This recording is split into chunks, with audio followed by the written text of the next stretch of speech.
Hello, good morning everyone. Good morning. Good evening साथियों, कैसे हैं आप सभी लोग। स्वागत है आप सभी का आपकी प्यारा सा स्टडी प्लेटफॉर्म पे। मैं उम्मीद करता हूं कि आप सब लोग बहुत अच्छे होंगे। सो प्लीज हंसते रहिए, मुस्कुराते रहिए, स्वस्थ रहिए और खूब मन लगा के पढ़ाई करते रहिए। कैसे हैं आप सब लोग।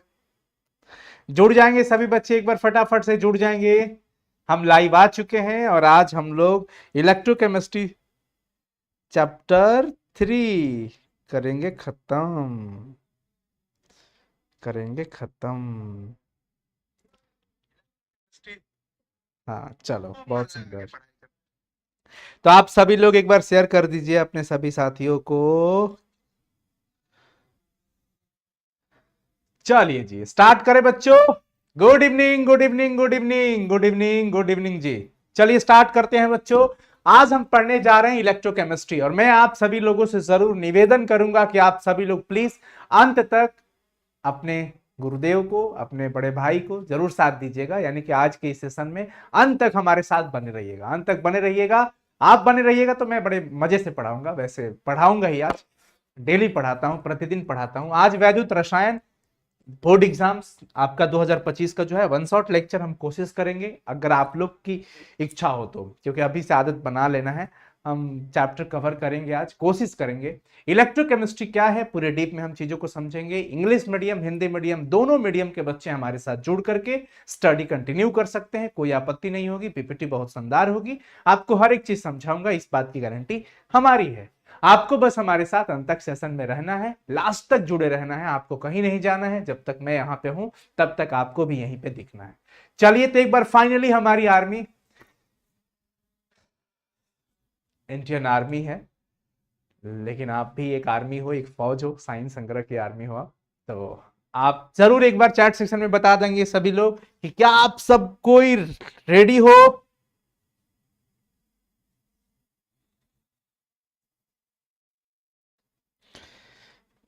रेडी हो सब,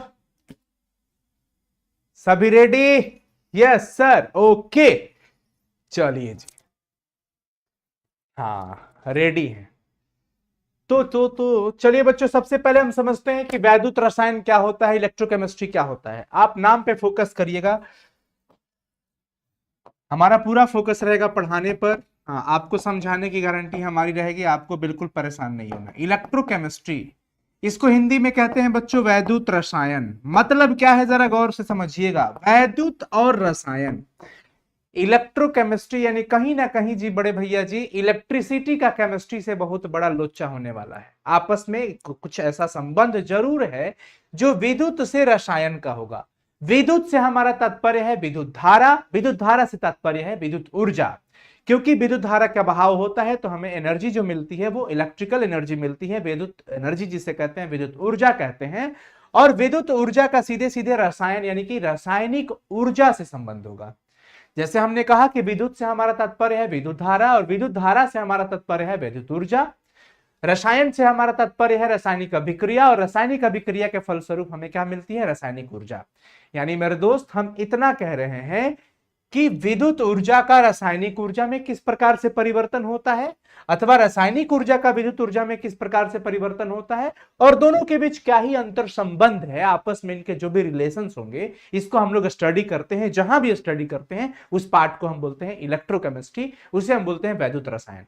केमिस्ट्री बहुत छोटी दुनिया नहीं है, केमिस्ट्री बहुत बड़ी दुनिया है और ये आज से नहीं चली आ रही है, ये मॉडर्न नहीं है, बहुत एंशिएंट टाइम से, प्राचीन समय से चला आ रहा है।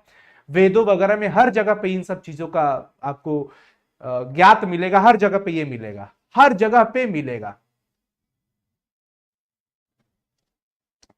ठीक है, यस। तो हम ये कह रहे हैं इलेक्ट्रोकेमिस्ट्री का मतलब क्या हो गया कि इलेक्ट्रिकल एनर्जी का केमिकल एनर्जी से, यानी कि विद्युत ऊर्जा का रासायनिक ऊर्जा से कोई ना कोई रिलेशन जरूर होता होगा। भौतिक रसायन की वह शाखा जिसमें हम विद्युत ऊर्जा और रासायनिक ऊर्जा तथा उनके बीच के संबंधों को हम क्या करते हैं, अध्ययन करते हैं, स्टडी करते हैं। That branch of physical chemistry in which electrical energy and chemical energy and there mutual relations.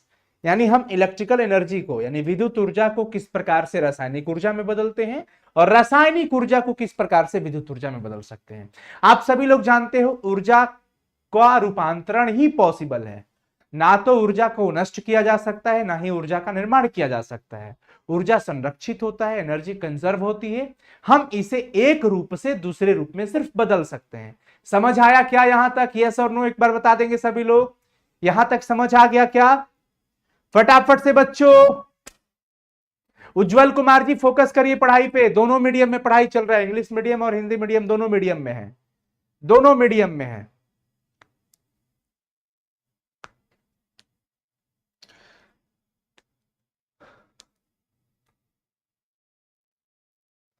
अच्छा आप ऐप की बात कर रहे हो उज्जवल? ओ अच्छा अच्छा, यस सर। अरे थोड़ा स्पीड में कमेंट करिए जी, स्पीड में कमेंट करिए, थोड़ा स्पीड में कमेंट करिए आप लोग।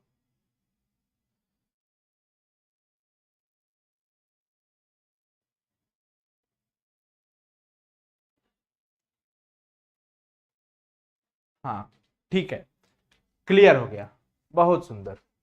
तो ये आप लोग जो भी बच्चे हमारे बैचेस के अंदर पढ़े होंगे उनके लिए रिवीजन का काम करेगा। अब जब आप इलेक्ट्रोकेमिस्ट्री समझ लेते हैं कि विद्युत धारा का रासायनिक, विद्युत ऊर्जा का रासायनिक ऊर्जा से पारस्परिक संबंध होता है, तो एक बात जरूर समझिए कि हम इसके अंदर विद्युत धारा के बारे में पढ़ते हैं। हम इसके अंदर जब विद्युत धारा की बात आती है तो चालक की बात करते हैं कि चालक क्या होते हैं, कितने प्रकार के होते हैं। फिर हम सेल की बात करते हैं कि सेल क्या होते हैं, कितने प्रकार के होते हैं, फिर डिटेल पूरा पढ़ते हैं। तो आइए हम सबसे पहले स्टार्ट करते हैं चालक से। चालक क्या होता है? जैसे ये पदार्थ है, ये चालक कब कहा जाएगा? जब इसके एक सिरे से दूसरे सिरे तक करंट का प्रवाह होगा। हम आम शब्दों में ये कह सकते हैं कि अगर इसमें विद्युत विभव स्थापित किया जाए और इसको छूने पे हमें करंट लगेगा, झटका लगेगा, तो हम समझ जाएंगे कि ये एक बंद परिपथ के रूप में ये भी पूरी तरीके से विद्युत धारा को एक सिरे से दूसरे सिरे तक प्रवाहित कर रहा है। अगर नहीं करंट नहीं लगेगा, इसका मतलब ये विद्युत धारा का सुचालक नहीं होगा। तो कोई भी पदार्थ विद्युत धारा का चालक कब कहा जाता है? जब वो विद्युत धारा को एक स्थान से दूसरे स्थान तक, एक सिरे से दूसरे सिरे तक जरूर ले जाता है, यानी अपने से होकर के करंट को पास कराता हो, उसे हम क्या कहते हैं बच्चों? चालक कहते हैं। वे पदार्थ जिनमें स्वतंत्र इलेक्ट्रॉन या स्वतंत्र आयन होते हैं। अब ये हम कह रहे हैं कि ये विद्युत धारा का सुचालक कब होगा? जब इसके अंदर फ्री इलेक्ट्रॉन होगा, क्योंकि ये धात्विक चालक है। चालक दो प्रकार के होते हैं, एक धात्विक और एक होता है वैद्युत अपघटनी चालक। जो भी धातु वाला चालक होता है बच्चों, वो किस प्रकार का चालक होता है समझिएगा सभी लोग।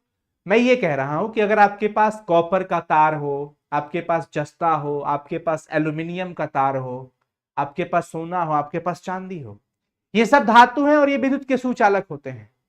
अगर धातु विद्युत का सुचालक होता है तो क्यों होता है, क्या कारण है? अगर एल्यूमिनियम का तार विद्युत का सुचालक है तो क्यों सुचालक है? क्यों सुचालक है बता दीजिए। क्योंकि उसके अंदर फ्री इलेक्ट्रॉन पाया जाता है। जरा सभी लोग चैट सेक्शन में लिख दो, उसके अंदर क्या पाया जाता है? फ्री इलेक्ट्रॉन पाया जाता है। इसीलिए ये धात्विक पदार्थ, जो धातु वाला चालक है, वो इसीलिए धात्विक चालक है। इसका मतलब उसके अंदर फ्री इलेक्ट्रॉन होता है, फ्री इलेक्ट्रॉन है, वो मूव कर रहा है, इसी वजह से विद्युत धारा का प्रवाह हो रहा है। समझते हो सभी लोग? Yes, free electron. लेकिन अगर कोई विलयन है, कोई सॉल्यूशन है, चाहे वो लिक्विड स्टेट में हो चाहे एक्वस स्टेट में हो, यानी कि या तो द्रवित अवस्था में हो या उसको पानी में घुला दिया गया हो, मिला दिया गया हो। जैसे मान लो या तो नमक को पिघला दो या नमक को पानी में घुला दो। अगर ऐसे पदार्थ विद्युत धारा का प्रवाह करते हैं, विद्युत धारा का सुचालक कहलाते हैं, तो इसका मतलब इसके अंदर फ्री आयन है। क्योंकि नमक को आपने पिघलाया, तोड़ा, तो Na+ और Cl- में टूटा, तो ये Na+, ये आयन है। क्या है बच्चों? आयन। तो आपको दो बात बिल्कुल दिमाग में रखना होगा, वो ये कि जब कोई धात्विक पदार्थ, धात्विक चालक विद्युत धारा का प्रवाह कर रहा है, इसका मतलब उसके अंदर फ्री इलेक्ट्रॉन है, मुक्त इलेक्ट्रॉन के कारण वो ऐसा करता है। और जब कोई वैद्युत अपघटनी चालक की बात करते हैं, वो विद्युत धारा का प्रवाह कर रहा है, इसका मतलब उसके अंदर फ्री आयन होता है बच्चों। क्या होता है? फ्री आयन होता है। सभी कोई चैट सेक्शन में बता देंगे, फ्री आयन होता है। देखिए, कंडक्टर हम किसे कहते हैं? दोज सबस्टांसेज, वैसे पदार्थ विच हैव फ्री इलेक्ट्रॉन्स और फ्री आयंस। चालक तो दोनों ही है, धात्विक वाला भी चालक है और जो लिक्विड हमने लिया था वो भी चालक है। एक के अंदर फ्री इलेक्ट्रॉन्स था, दूसरे के अंदर फ्री आयन था। तो दोनों की वजह से ही वो विद्युत का सुचालक होता है, तो हम उस टाइप के पदार्थ को कंडक्टर कहते हैं। ये दो प्रकार के होते हैं, एक मेटालिक और एक इलेक्ट्रोलाइटिक, यानी कि एक धात्विक चालक और एक वैद्युत अपघटनी चालक। जैसे मान लीजिए भैया आपके पास NaCl था, आपने NaCl को पिघला दिया, अब इसमें आप कैथोड एनोड ये सब डाल करके विद्युत धारा प्रवाह करोगे, विद्युत धारा का प्रवाह होगा।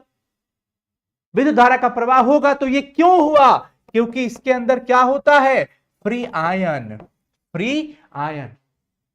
लेकिन कॉपर का तार अगर विद्युत धारा का सुचालक है तो क्या फ्री आयन की वजह से है? यस और नो? कॉपर का तार अगर विद्युत का सुचालक है तो क्या वो फ्री आयन की वजह से है क्या? यस और नो बताना सभी लोग, सभी लोग बताना, बताना यस और नो। क्या ये अगर कॉपर का तार हम इसे मानते हैं और ये विद्युत धारा का अगर सुचालक है तो क्या ये फ्री आयन की वजह से है? No, very nice. नहीं, ये फ्री इलेक्ट्रॉन की वजह से है, ये फ्री इलेक्ट्रॉन की वजह से है, ये फ्री इलेक्ट्रॉन की वजह से है, ये फ्री आयन की वजह से नहीं है। लेकिन अब अगर हम एक बर्तन में नमक ले लेते हैं और पानी ले लेते हैं और अब ये अगर सॉल्यूशन विद्युत धारा का प्रवाह कर रहा है तो क्या ये फ्री इलेक्ट्रॉन की वजह से है? नहीं, ये फ्री आयन की वजह से था। अगर इतना समझ गए आप तो बहुत समझ गए, बहुत सुंदर। अब चलो वैद्युत अपघटनी चालक जो आपने पढ़ा, हम उसे वैद्युत अपघट्य कहते हैं, वैद्युत अपघट्य भी कहते हैं, यानी कि वैसा पदार्थ, वह यौगिक जो या तो पिघली हुई अवस्था में या जलीय विलयन, या तो नमक को पिघला दो या नमक को पानी में मिला दो, या तो पिघली हुई अवस्था में या फिर जलीय विलयन की अवस्था में विद्युत का सुचालक होगा तो उसे वैद्युत अपघट्य, नहीं होगा तो वैद्युत अनपघट्य। अचालक होगा, सुचालक नहीं होगा तो वो वैद्युत अनपघट्य। जैसे सर, जैसे KCl की बात कर लीजिए, NaCl की बात कर लीजिए, HCl, ये सब Na+Cl- K+Cl-, ये आयनों में टूट जाते हैं और ये अपने से होकर के विद्युत धारा का प्रवाह करते हैं, या तो पिघली हुई अवस्था में या जलीय विलयन की अवस्था में। इसलिए हम इसे कहते हैं बच्चों वैद्युत अपघट्य, इलेक्ट्रोलाइट्स कहते हैं इसे। क्या कहते हैं जी? इलेक्ट्रोलाइट्स कहते हैं। समझ में आ गया बच्चों? क्लियर? इलेक्ट्रोलाइट्स कहते हैं इसे हम, इलेक्ट्रोलाइट्स। लेकिन जो कहता है कि भैया हम पिघली हुई अवस्था में या विद्युत या जलीय विलयन की अवस्था में विद्युत धारा का प्रवाह नहीं करेंगे, हम सुचालक हैं ही नहीं, तो क्या हो भाई? कुचालक हो तुम, तो तुम्हें क्या कहेंगे हम? वैद्युत अनपघट्य, नॉन इलेक्ट्रोलाइट्स। समझ में आ गया क्या? समझ में आ गया बच्चों? क्लियर? क्लियर? समझ में आ गया? यस सर, बहुत सुंदर। अब देखो वैद्युत अनपघट्य ने कह दिया कि भैया हम विद्युत धारा के सुचालक नहीं है, चाहे चीनी हो, यूरिया हो, क्लोरोफॉर्म हो। अब पानी में चीनी घोल दीजिए और सोचिएगा कि करंट फ्लो कराएगा, नहीं कराएगा। क्यों? क्योंकि चीनी आयन में नहीं टूटता है। ये नमक थोड़ी है कि Na+ और Cl- में टूट गया तो विद्युत धारा का प्रवाह हो गया। लेकिन NaCl नमक देखो, ये विद्युत का क्या होता है? अपघट्य होता है। वैद्युत अपघट्य कहते हैं, विद्युत धारा का सुचालक होता है। लेकिन मेरे भैया जी वैद्युत अनपघट्य, नॉन इलेक्ट्रोलाइट्स, अब इसकी कहानी यही समाप्त हो जाती है, क्योंकि ये विद्युत धारा का प्रवाह नहीं करता है। हाँ, लेकिन जो विद्युत धारा का प्रवाह करता है, हम उसकी कहानी को आगे लेके चलने वाले हैं, आगे कंटिन्यू करेंगे, आगे बढ़ाएंगे। हम बढ़ा रहे हैं, वैद्युत अपघट्य के बारे में हम जा रहे हैं। वैद्युत अपघट्य किसे कहते हैं? तो हमने कहा कि वह पदार्थ जो या तो पिघली हुई अवस्था में, यानी कि मॉल्टेन स्टेट में, या फिर एक्वस यानी कि जलीय विलयन, पानी में मिला दो तब वाली अवस्था में विद्युत धारा का सुचालक हो, विद्युत धारा का प्रवाह करे, उसे हम कहेंगे वैद्युत अपघट्य। अब इसमें भी दो प्रकार के होते हैं। ये कितने प्रकार के होते हैं बच्चों? दो प्रकार के होते हैं, दो प्रकार के होते हैं, एक प्रबल और एक दुर्बल। अगर मान लो हमने एक पदार्थ लिया जैसे NaCl को हम पानी में डाल दिए, पूरी तरीके से 100% आयोनाइज्ड हो गया। क्लास 10th में आपने पढ़ा होगा प्रबल अम्ल, दुर्बल अम्ल, प्रबल भस्म, दुर्बल भस्म, पढ़े थे ना? क्या था? जो 100% हाइड्रोजन आयन में टूट जाए उसे प्रबल अम्ल कहते थे। जो 100% पूर्णतः OH- हाइड्रोक्साइड आयन में विखंडित हो जाए, टूट जाए, वियोजित हो जाए, उसे प्रबल भस्म कहते थे। और जो आंशिक रूप से टूटता था उसे दुर्बल कहते थे। अब सोचिए हम एक पदार्थ लेके पानी में डालते हैं और 100% आयोनाइज्ड हो गया, पूरी तरीके से टूट करके क्या हो गया बच्चों, आयनों में कन्वर्ट हो गया। तो वैसे पदार्थ को हम प्रबल कहेंगे, उससे विद्युत धारा अच्छी मात्रा में और अच्छी विद्युत धारा का प्रवाह होगा, उसे हम कहते हैं स्ट्रॉन्ग इलेक्ट्रोलाइट्स। वे वैद्युत अपघट्य जो जलीय विलयन में पूर्णतः 100% पूरी तरीके से आयनों में बदल जाए, कंप्लीटली आयोनाइज्ड होता है बच्चों, विच कंप्लीटली आयोनाइज्ड, उसे हम क्या कहते हैं, प्रबल। जैसे में NaCl हो गया, KCl हो गया, HCl, H2SO4, ये पोटेशियम नाइट्रेट, नाइट्रिक एसिड, ये सब के सब स्ट्रॉन्ग इलेक्ट्रोलाइट्स यानी कि प्रबल वैद्युत अपघट्य कहे जाते हैं। क्यों? क्योंकि इनको पानी में डाल दो, ये पूरी तरीका से आयनों में कन्वर्ट हो जाते हैं। ऐसा नहीं कि इनका थोड़ा सा हिस्सा आयन में बदला बाकी नहीं बदला, ऐसा नहीं होता, ये पूरी तरीके से आयनों में बदल जाते हैं, ये पूरी तरीके से आयनों में बदल जाते हैं। यहां तक किसी को कोई प्रॉब्लम बता दीजिए, कोई प्रॉब्लम फटाफट से बच्चों, यहां तक किसी को कोई प्रॉब्लम? नो प्रॉब्लम, बहुत बढ़िया। अब आता है दुर्बल वाला। दुर्बल वाला क्या कहता है, वे वैद्युत अपघट्य जो जलीय विलयन में पूरी तरीके से नहीं, अंशतः एक छोटा सा अंश उनका पार्शियली, एक छोटा सा हिस्सा आयनित होता है सिर्फ, उसे हम दुर्बल कहेंगे। कहेंगे ये कमजोर है, ये क्या है, कमजोर है, दुर्बल है, वीक है, तो इसको हम कहते हैं वीक इलेक्ट्रोलाइट्स। यहां पे वीक होगा, यहां पे क्या होगा बच्चों, वीक इलेक्ट्रोलाइट्स। जो कंप्लीटली नहीं होता है, ये देखो गड़बड़ हो गया है, ये पूरा का पूरा कॉपी हो गया, पार्शियली होता है, पार्शियली कन्वर्ट इनटू आयन या पार्शियली आयोनाइज्ड जो होता है, जो आंशिक रूप से होगा। जैसे में देख लो यहां पर CH3COOH NH4OH यानी एसिटिक एसिड अमोनियम हाइड्रोक्साइड, ये भैया पूरी तरीके से आयन में नहीं बदलता है, ये दुर्बल होता है, ये दुर्बल अम्ल है, ये दुर्बल भस्म है, ये दुर्बल अम्ल है, ये दुर्बल भस्म है, वीक एसिड वीक बेस। लेकिन अम्ल हो चाहे भस्म हो, है तो वैद्युत अपघट्य ही, है तो वैद्युत अपघट्य ही। आगे आ जाओ, जब इतना हम पढ़ लेते हैं तो अब हम पढ़ते हैं वैद्युत अपघटन। वैद्युत अपघटन क्या होता है? यहां पे क्लास 10th में आपने पढ़ा होगा संयोजन अभिक्रिया, वियोजन अभिक्रिया। संयोजन अभिक्रिया में यह होती थी कि दो या दो से अधिक पदार्थ, आप लोग अंत तक जरूर बने रहिए, तभी तो हम पढ़ा पाएंगे मजे से। तो प्लीज आप लोगों से रिक्वेस्ट है कि आप लोग अंत तक बने रहिए, कुछ सीख के ही जाओगे। एग्जाम पॉइंट ऑफ व्यू से पढ़ा रहे हैं, इंपॉर्टेंट सवाल होंगे सब, जहां से क्वेश्चन पूछे जाते हैं, ये बात लिख लीजिएगा, गारंटीड बता रहा हूं, लिख लीजिएगा, ठीक है। गोरी जी 12th का एडमिशन ले रहे हैं ऐप पर, मेरी सिस्टर भी पढ़ना चाहती है आपसे। बहुत अच्छी बात है, आप ले लीजिए, साइंस संग्रह ऐप पे एडमिशन ले लीजिए, कोई दिक्कत नहीं है, स्वागत है। तो एक वियोजन अभिक्रिया आप पढ़ते थे कि जिसमें एक बड़ा पदार्थ जिसको हम गर्म करते हैं तो वो दो या दो से अधिक भागों में टूट जाता है, वो अपघटन हुआ, वियोजन हुआ, बात बराबर है। अपघटन का मतलब हो जाता है तोड़ना, वियोजन का मतलब भी हो जाता है टूट जाना। तो वहां पे हम उष्मा देकर के गर्म करते थे, तोड़ते थे उसको, उष्मा देकर के तोड़ते थे, ब्रेक करते थे। यहां पर भी हम अपघटन करेंगे, लेकिन करंट के माध्यम से तोड़ेंगे। वैद्युत अपघटन का मतलब हो गया, अपघटन का मतलब हो गया तोड़ना, लेकिन वैद्युत का मतलब क्या हुआ, विद्युत धारा की सहायता से तोड़ेंगे, ऐसे नहीं तोड़ेंगे, हम विद्युत धारा की सहायता से तोड़ेंगे। बच्चों समझ आ रहा है? तो किसी भी यौगिक को या तो द्रवित अवस्था में हो या विलयन की अवस्था में हो, विद्युत धारा प्रवाहित करके उसको तोड़ने की क्रिया, अपघटित करने की क्रिया को हम वैद्युत अपघटन कहते हैं। The process of decomposing a compound by passing electrical current in its liquid state, चाहे सॉल्यूशन एक्वस के स्टेट में, उसे हम क्या कहते हैं, इलेक्ट्रोलिसिस।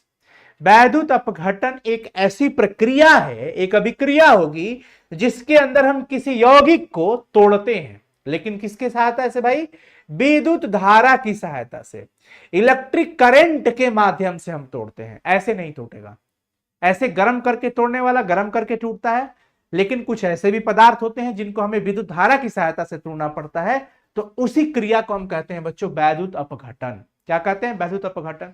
जैसे देख लीजिए, आपने NaCl ले लिया, NaCl को या तो पिघला दो, पिघला करके आपने ले लिया, दो छड़ लगे होते हैं, एक को हमने कहा कैथोड और एक को हमने क्या कहा, एनोड, और ये पूरा का पूरा परिपथ बंद है, यहां से हमने सेल लगा दिया, माइनस और प्लस, बैटरी जो भी कह लीजिए आप। अब इस कहानी में सुन लीजिए कि Na प्लस और Cl माइनस है। आपको पता होना चाहिए कि कैथोड क्या होता है, निगेटिव होता है, एनोड क्या होता है, पॉजिटिव होता है। अब Na प्लस और Cl माइनस, तो माइनस वाले इलेक्ट्रोड पे, माइनस वाले छड़ पे हमेशा कौन जाएगा, प्लस जाएगा। माइनस प्लस के बीच आकर्षण होगा, माइनस कहेगा आओ आओ ना, सुने नहीं देते, माइनस प्लस को बुला लेगा और प्लस माइनस को बुला लेगा। टुकुर टुकुर देखते हो क्या, क्यों भैया? तो यहां पे कैथोड जो होता है बच्चों, निगेटिव इलेक्ट्रोड है। अब निगेटिव के पास कौन आएगा, प्लस आएगा, और प्लस के पास कौन जाएगा, माइनस जाएगा। तो यहां पर मैं समझता हूं आप सभी लोग समझ गए होंगे। अब आपसे मैं अगर पूछूं कि प्यारे बच्चों, NaCl द्रवित रूप में है, लिक्विड स्टेट में है, और हम अगर इसका वैद्युत अपघटन करा रहे हैं, इलेक्ट्रोलाइसिस करा रहे हैं, तो उस सिचुएशन में हमें कैथोड पर कौन सा तत्व मिलने वाला है? कैथोड पर क्या मिलेगा, Na मिलेगा या Cl मिलेगा, सोडियम मिलेगा या क्लोराइड मिलेगा? जरा बताइए सभी लोग, जरा बताइए सभी लोग।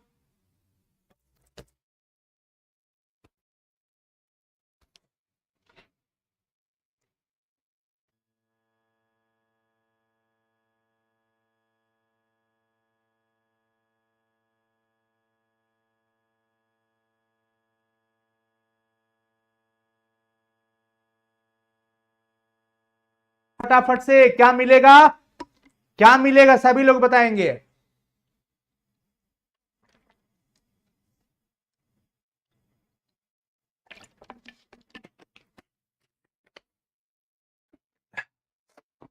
कुछ बच्चे Na कह रहे हैं, कुछ बच्चे Cl कह रहे हैं, कुछ बच्चे Na कह रहे हैं, कुछ बच्चे ओने कह रहे हैं। Na मत करिए।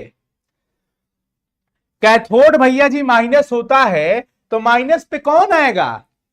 अब शादी ब्याह की बात है, लड़का की शादी लड़की से कराओगे, लड़की की शादी लड़का से कराओगे, भले आज का नया परिवर्तन हो गया वो अलग बात है। यहां पर साइंटिफिकली यहां पे कैथोड माइनस होता है, माइनस के पास कौन सा आयन जाएगा, प्लस वाला जाएगा, और प्लस वाले छड़ के पास माइनस वाला जाएगा। यहां पे देख रहे हो ना कि कैथोड माइनस है, लेकिन इस पे कौन आके जमा हो रहा है, प्लस वाला। तो Na प्लस आएगा ना जी, कौन आएगा बच्चों, Na प्लस। अब यही सब सवाल तो बोर्ड एग्जाम में पूछता है। देखिए, कैथोड पर अवकरण होता है, कैथोड पर अवकरण होता है। अब समझ लीजिए अवकरण और इसका क्या कहानी है, मैं आपको बता रहा हूं। अगर कोई भी तत्व इलेक्ट्रॉन का त्याग करता है, तो उस प्रक्रिया को हम कह देंगे ऑक्सीकरण। क्या कह देंगे बच्चों, ऑक्सीकरण, अंग्रेजी में ऑक्सीडेशन। अगर कोई एलिमेंट इलेक्ट्रॉन लूज करता है तो, और अगर कोई इलेक्ट्रॉन को गेन करता है, ग्रहण करता है, क्या करता है, ग्रहण करता है बच्चों। ये Cl माइनस एक इलेक्ट्रॉन ग्रहण किया तो Cl में बदल गया, ये हमारा कहलाएगा अवकरण। अवकरण होगा रिडक्शन,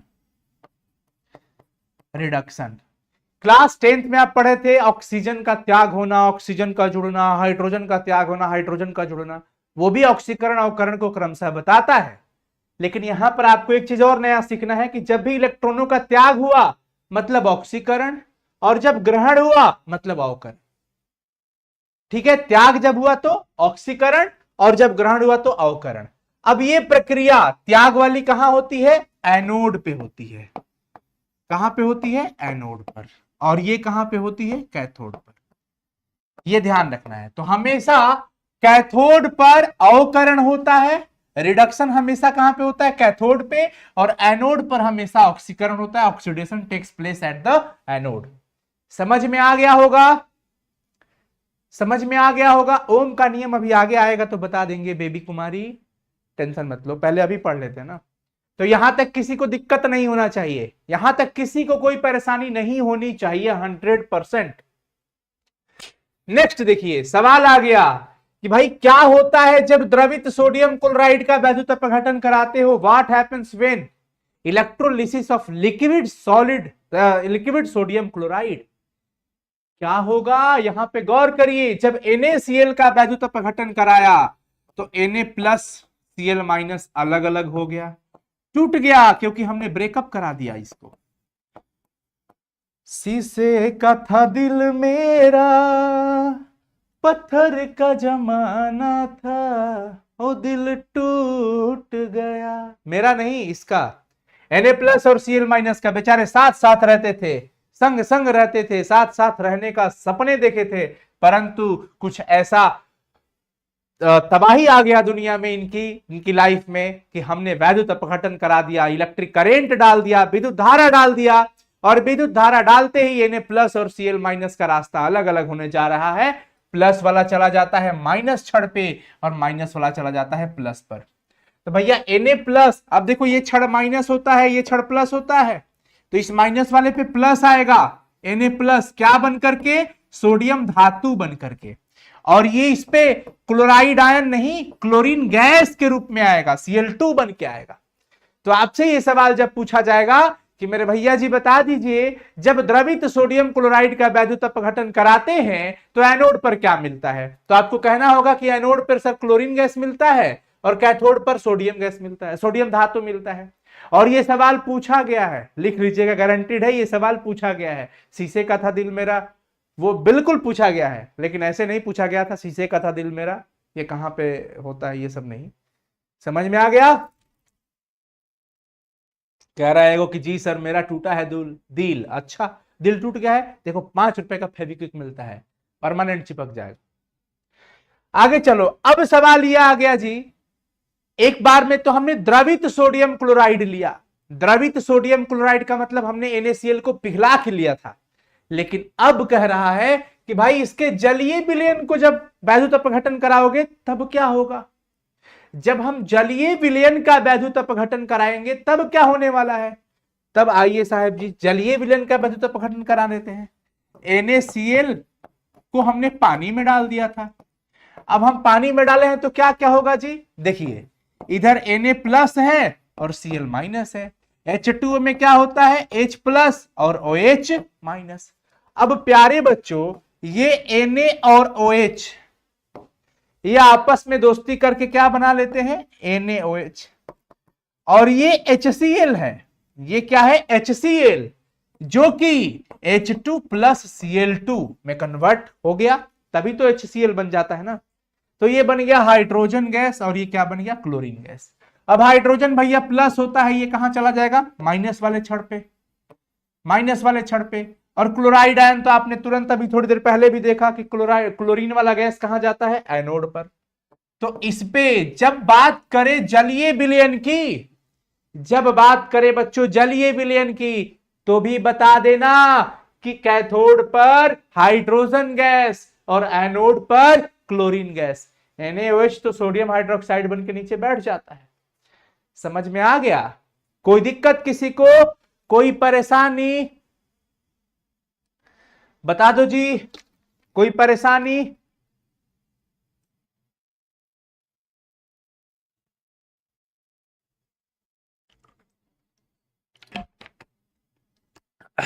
कोई परेशानी नहीं? परेशानी, बहुत सुंदर। तो चलिए अब एक सीधा सा छोटा सा सवाल कि भैया इतना तो हमने कर लिया, जल का जब वैद्युत अपघटन कराएंगे तब क्या होगा।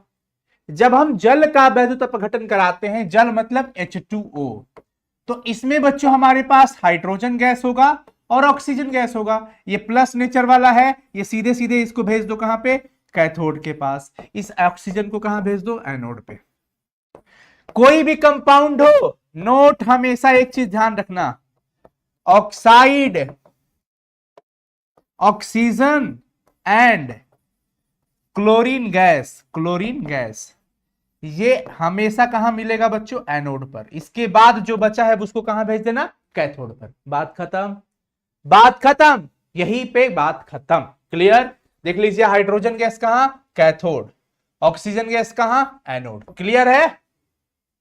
यस सर, बहुत सुंदर बच्चों, बहुत सुंदर।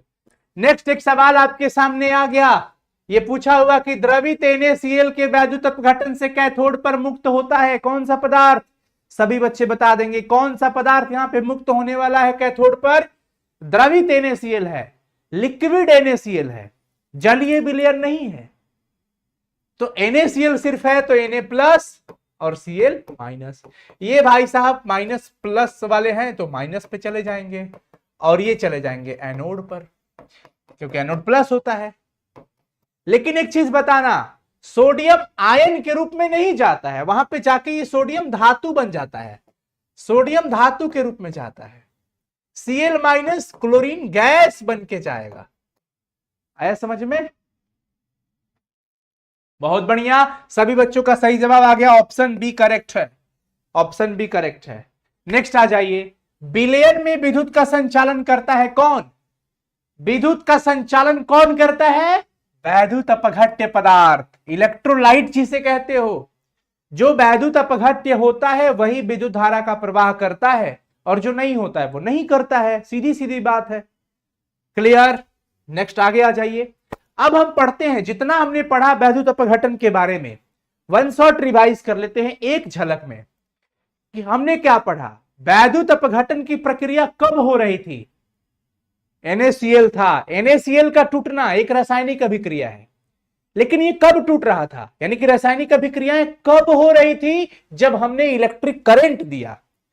यानी कि सोचिए, जब हमने बिजली दिया, विद्युत धारा हम दिए, तब जाके NaCl का डिकम्पोजिशन हुआ, NaCl टूट गया, Na प्लस और Cl माइनस, दोनों का दिल चकनाचूर हो गया और दोनों गम के गाने गाने लगे। कब? जब हमने इनमें विद्युत धारा का प्रवाह किया। यानी कि हम विद्युत धारा प्रवाह करते हैं तब जाकर के रासायनिक अभिक्रिया होती है, यानी कि रासायनिक ऊर्जा तब मिलता है, पहले विद्युत ऊर्जा देना पड़ता है।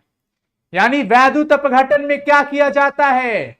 विद्युत ऊर्जा को रासायनिक ऊर्जा में बदला जाता है। याद रखिएगा, विद्युत ऊर्जा देते हैं, सप्लाई करते हैं, तब वो कन्वर्ट होकर के इलेक्ट्रिकल एनर्जी, रासायनिक ऊर्जा हमें देता है।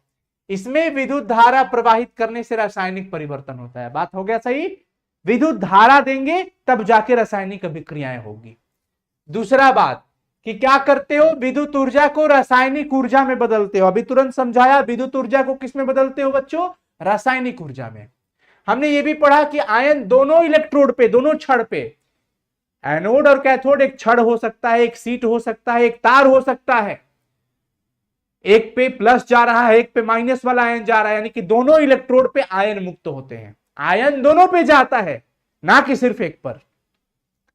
ये नॉन स्पॉन्टेनियस होता है, रिडॉक्स अभिक्रियाएं इसमें स्वतः नहीं होती है, करानी पड़ती है। दोनों इलेक्ट्रोडों को एक ही विलयन में रखा जाता है, एक ही कंटेनर के अंदर एक ही विलयन है, एक ही पात्र है, इसी के अंदर हमने दोनों छड़ को रख दिया, एनोड को भी कैथोड को भी।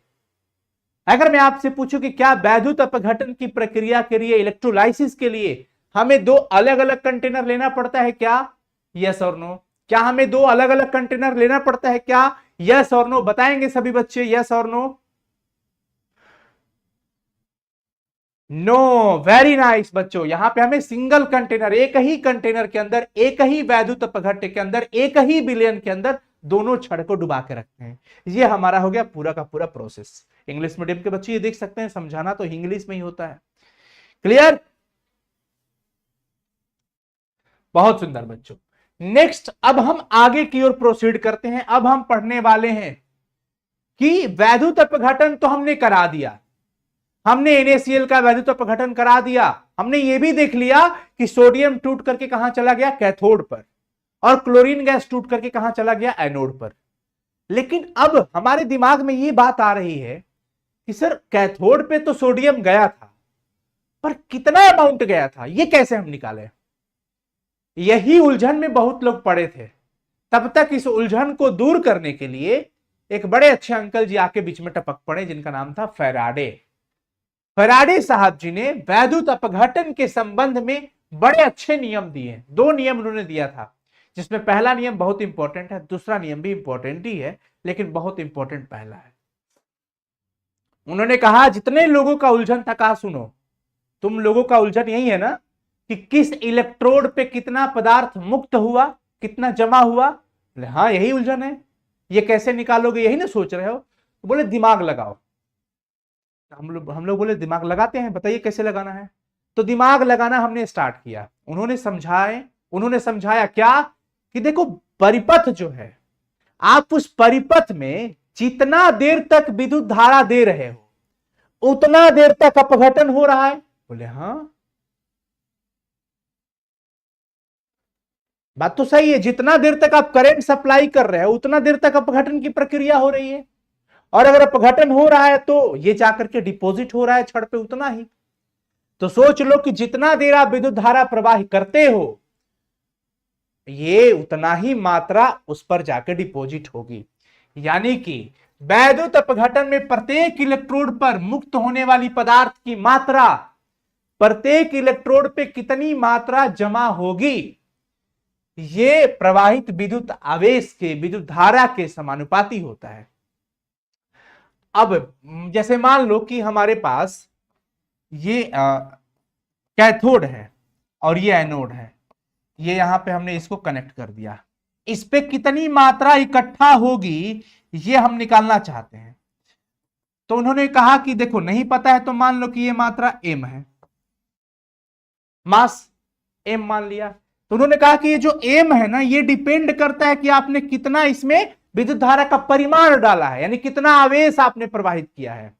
तो m समानुपाती हो गया q, और m q बराबर 10th में एक फॉर्मूला पढ़े हो I into T, class 10th में आपने पढ़ा होगा, I बराबर Q बाई टी। प्रति एकांक समय में प्रवाहित आवेश को विद्युत धारा का परिमाण कहते हैं, विद्युत धारा का परिमाण कहते हैं। तो ये हमने कर लिया Q बराबर I इंटू टी। अब m ये हटा तो एक कांस्टेंट लगेगा, नियतांक लगेगा, जिसको z कहते हैं। जो नियतांक लगेगा मेरे भाई बहन ध्यान रखना, z लगेगा जी। और I इंटू टी, कई बार I करंट है तो यहां पर CT भी लिखा हुआ दिख सकता है, M बराबर जेड CT, करंट, C से करंट भी। ये पहला नियम हो गया। क्या हो गया बच्चों? पहला नियम। तो ये आपको भूलना नहीं है, यह आपको भूलना नहीं है। कई बार ये सवाल बोर्ड एग्जाम ने पूछा, कई बार पूछा। निम्नलिखित में से प्रथम नियम कौन है फैराडे का? M बराबर जेड CT, M बराबर जेड CT। जहां आप सोच रहे होंगे कि सर जेड क्या है? जेड बच्चों नियतांक था। इस नियतांक का नाम हम एक स्पेशल देने जा रहे हैं, विद्युत रासायनिक तुल्यांक। अब आपसे कोई पूछेगा कि बताओ विद्युत रासायनिक तुल्यांक क्या है, तो आप जरूर कहिएगा कि देखो M बराबर जेड CT में ये जो J है ना, जेड, इसी जेड ये कांस्टेंट होता है, नियतांक होता है, जिसको हम नाम देते हैं विद्युत रासायनिक तुल्यांक, इलेक्ट्रोकेमिकल इक्विवेलेंट। आया समझ में बच्चों? आ गया समझ में? यस, बहुत सुंदर। यहां पे कोई दिक्कत नहीं होना चाहिए किसी को। तो M बराबर जेड CT, एक बार सभी बच्चे चैट सेक्शन में लिख देंगे। फैराडे का पहला नियम था M बराबर जेड CT। M के जगह पे आपको W भी दिया जा सकता है, वेट XYZ कुछ भी हो सकता है, लेकिन कॉन्सेप्ट पता होना चाहिए कि इस छड़ पे कितनी मात्रा जमा हो रही है। अगर इस मात्रा को हम M मानते हैं तो यह मात्रा उसमें प्रवाहित आवेश के परिमाण के समानुपाती हो रही है। और आवेश बराबर Q बराबर I इंटू टी होता है। समानुपाती का चिन्ह हटता है तो बराबर का चिन्ह लगता है, और ये Z लग गया। ये कांस्टेंट है, एक नियतांक लग गया। बहुत सुंदर, सारे बच्चे लिख दिए, बहुत बढ़िया बहुत बढ़िया। ये आपने पहला नियम पढ़ लिया। दूसरा नियम उनका क्या था? लेकिन दूसरा नियम तक जाने से पहले ये सवाल एक बार पूछा है, एक बार नहीं 2-3 बार पूछ दिया है। जेड को परिभाषित करो, जेड को परिभाषित करो। जेड मतलब विद्युत रासायनिक तुल्यांक को डिफाइन करना है। कैसे करेंगे मैं आपको बता देता हूं, एक गांठ बांध लीजिएगा। फिजिक्स हो चाहे केमिस्ट्री हो, फिजिक्स हो चाहे केमिस्ट्री हो, अगर किसी कांस्टेंट को परिभाषित करना है, किसी भी नियतांक को परिभाषित करना है, तो उसके साथ जो भी क्वांटिटी होगी, जो भी भौतिक राशि होगी, उसे यूनिट करना पड़ेगा आपको, उसे एकांक मानना पड़ेगा। जैसे जैसे हमारे सामने क्या है बच्चों? M बराबर जेड CT है ना, और हमें जेड को परिभाषित करना है।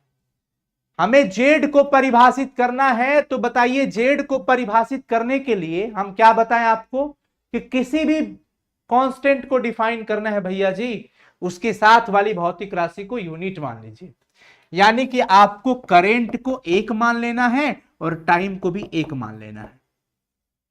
एक क्या? एक एम्पियर। विद्युत धारा एम्पियर में मापी जाती है और टाइम सेकंड हो जाएगा।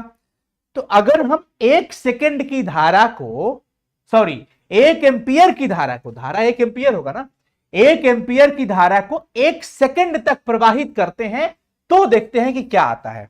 तब हमने क्या किया, एम बराबर जेड, सी और टी की जगह पे एक हो गया तो बच गया एम बराबर में जेड। यानी कि जो जेड है वो एम के बराबर हो गया, जो जेड है वो एम के बराबर हो गया। यानी एम क्या है, मुक्त पदार्थ की मात्रा जो छड़ पे इकट्ठा हुआ था, और ये मात्रा ही जेड हो गया। कब? जब करंट एक एम्पियर और समय एक सेकंड था तब। यानी कि एक स्पेशल सिचुएशन आ गया, एक विशेष सिचुएशन आ गई, विशेष अवस्था आ गई। तो हमें कहना पड़ेगा जब एक एम्पियर की धारा को एक सेकंड तक परिपथ में प्रवाहित करते हैं तब जो इलेक्ट्रोड पर मात्रा मुक्त होती है वही जेड कहलाता है, वही विद्युत रासायनिक तुल्यांक कहलाता है, वही विद्युत रासायनिक तुल्यांक कहलाता है। Electrochemical equivalent of a substance is that amount of it which is obtained कब? When an electric current of 1 ampere.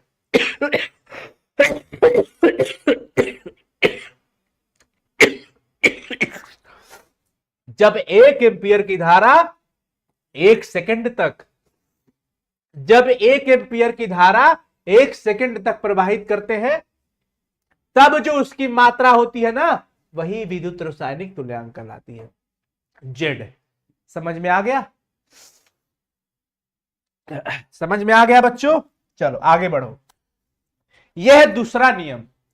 दूसरा नियम कह रहा है कि अलग अलग विद्युत अपघट्ट के विलयन में, जैसे मान लीजिए हमारे पास एक ये अलग अलग वैद्युत अपघट्ट है, मान लीजिए कि हमने इसमें ए डाला है और इसमें हमने क्या डाला है, बी डाल दिया है।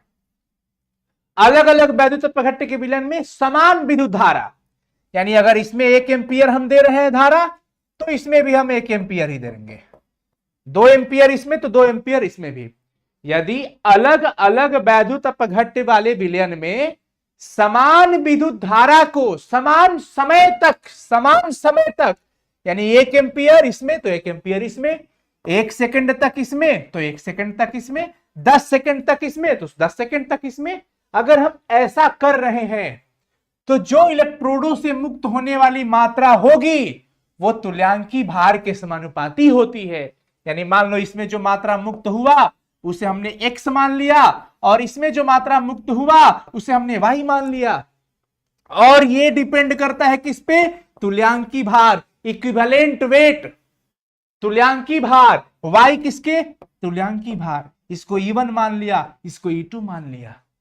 यानी कि भैया जी गौर करिएगा, x समानुपाती E1 और y समानुपाती E2। E क्या है, तुल्यांकी भार। सर तुल्यांकी भार कैसे निकालते हैं? जिस भी तत्व का तुल्यांकी भार निकालना है परमाणु द्रव्यमान बट्टा में उसके संयोजकता से भाग लगा देने पर तुल्यांकी भार निकल के आ जाता है। चलो ये हटा तो कांस्टेंट k लग गया, ये E1, तो k बराबर में क्या आ गया, x बट्टा में E1। यहां पर y ये बराबर कचिन कांस्टेंट k E2, यहां पर k बराबर क्या हो गया, y बट्टा में E2। समीकरण 1, समीकरण 2, समान विद्युत धारा समान समय तक है इसलिए LHS और RHS बराबर हो गया। 1/2 अगर हम करते हैं LHS LHS बराबर तो RHS भी आपस में क्या हो जाएगा बच्चों, बराबर। समीकरण 1 और 2 से आप देखोगे तो आपको मिलेगा x बट्टा E1 बराबर y बट्टा में E2, यानी कि x बट्टा y बराबर E1 बट्टा में E2। ये रिलेशन आपको पता होना चाहिए, ये रिलेशन आपको पता होना चाहिए। समझ में आ गया? कोई दिक्कत? हाँ, अणु भार बटा में संयोजकता, बहुत सुंदर। चलिए आगे बढ़ते हैं बच्चों। फैराडे का नियम हमने पढ़ लिया, अब यहां से देखो 96,500 कूलम, एक फैराडे में 96,500 कूलम होता है, ये बिल्कुल ध्यान रख लीजिएगा आप सब लोग। 1 faraday equal to 96,500 coulomb, 1 mole electron होता है, ये कैलकुलेटेड वैल्यू है 96,500। अब इतना में कॉपर सल्फेट से कितना, कॉपर सल्फेट के विलयन से कितना कॉपर मुक्त होगा? 1 तुल्यांकी भार। 1 तुल्यांकी भार मतलब कितना? कॉपर का तुल्यांकी भार निकालना है तो क्या रखिएगा? कॉपर का परमाणु द्रव्यमान अब बट्टा में संयोजकता। तो कॉपर का परमाणु द्रव्यमान कितना होता है? 63.5। कॉपर की संयोजकता कितनी होती है? 2 Cu+2, तो 2 हो गया, ये कट गया, लगभग 31.76 ग्राम तांबा मुक्त होगा। ये क्वेश्चन दिमाग में रख लेना बच्चों, बहुत इंपॉर्टेंट है। 31.76 ग्राम कॉपर मुक्त करेगा, 31.76 ग्राम, 31.76 ग्राम। आगे देखिए, अब आता है, हमने वैद्युत अपघटनी सेल को पढ़ा था, हम लोग वैद्युत अपघटन पढ़ा था, वैद्युत अपघटनी सेल, जिस पात्र के अंदर वो प्रक्रिया हो रही थी। एक ही पात्र के अंदर 2 छड़ था, एक एनोड और एक कैथोड था। अब हम पढ़ रहे हैं भैया जी, हमारे पास आ गया विद्युत रासायनिक सेल। हम वैद्युत अपघटन जो पढ़े थे उसमें क्या पढ़े थे? हमने ये पढ़ा था कि हम विद्युत ऊर्जा को रासायनिक ऊर्जा में बदलते हैं। बोलो हाँ या ना? थोड़ा तेजी से सभी बच्चे बोलेंगे, थोड़ा तेजी से बोलिएगा सभी लोग।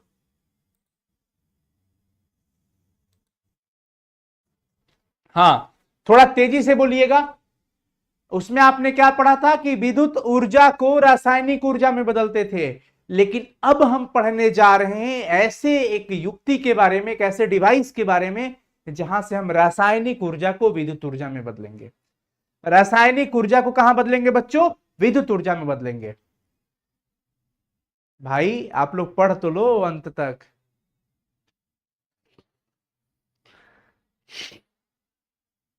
हाँ, तो देखिए विद्युत रासायनिक सेल क्या है? विद्युत रासायनिक सेल वह युक्ति है जिनमें हम रासायनिक अभिक्रिया कराते हैं तब जाके विद्युत ऊर्जा मिलती है।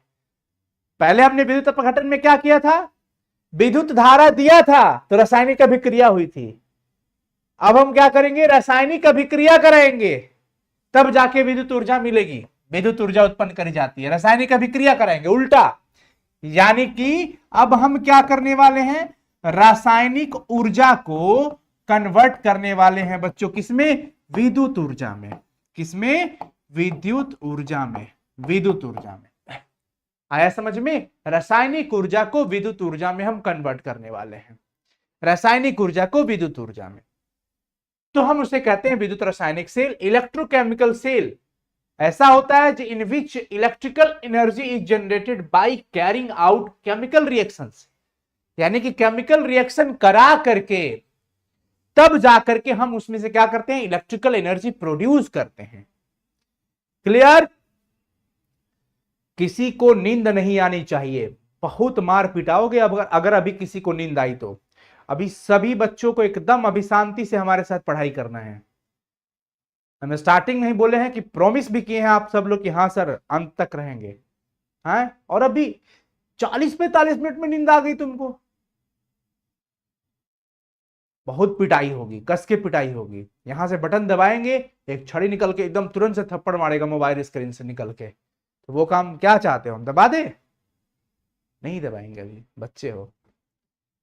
पढ़ाई करो, पढ़ाई करो, अभी पढ़ाई। किसी को नींद नहीं आनी चाहिए। यही यही यही सपने लेकर आए थे कि हाँ सर मेहनत करेंगे, मेहनत करेंगे, आप पढ़ाइए। हम पढ़ा रहे हैं तो भागे जा रहे हो, ये सब नहीं चलेगा। इस बार के बोर्ड परीक्षा में जैसे इस बार बच्चों ने रिजल्ट लाके परचम लहराया है, आपको भी परचम लहराना है। आपको अपने जीवन की सीढ़ियों को सफल बनाना है। ये आपकी सफलता आखिरी नहीं होगी, ये एक सीढ़ी है। इस सीढ़ी के सहायता आप अपने मंजिल के करीब जाओगे। इस सीढ़ी को मजबूत बनाना है तो मेहनत करना पड़ेगा। समझ में आया? चलो, ये है बच्चों विद्युत रासायनिक सेल। अब इस चीज को हम अच्छे से समझेंगे, आपको बिल्कुल घबराना नहीं है। आपको जब तक समझ में नहीं आएगा तब तक मैं समझाते रहूंगा। आप केयर करिए कि आप अभी थोड़ी देर पहले एक ऐसा सेटअप पढ़ रहे थे जिसके अंदर एक में ही कैथोड था, उसी के अंदर एनोड था। लेकिन अब आप बिल्कुल अलग देख रहे हो कि दो कंटेनर है, एक छड़ को इसमें और एक छड़ को इसमें, यानी कि दोनों छड़ को सेपरेट सेपरेट पदार्थ में रखा गया। एक को नीला देख रहे हैं, एक थोड़ा रेड वाला दिख रहा है।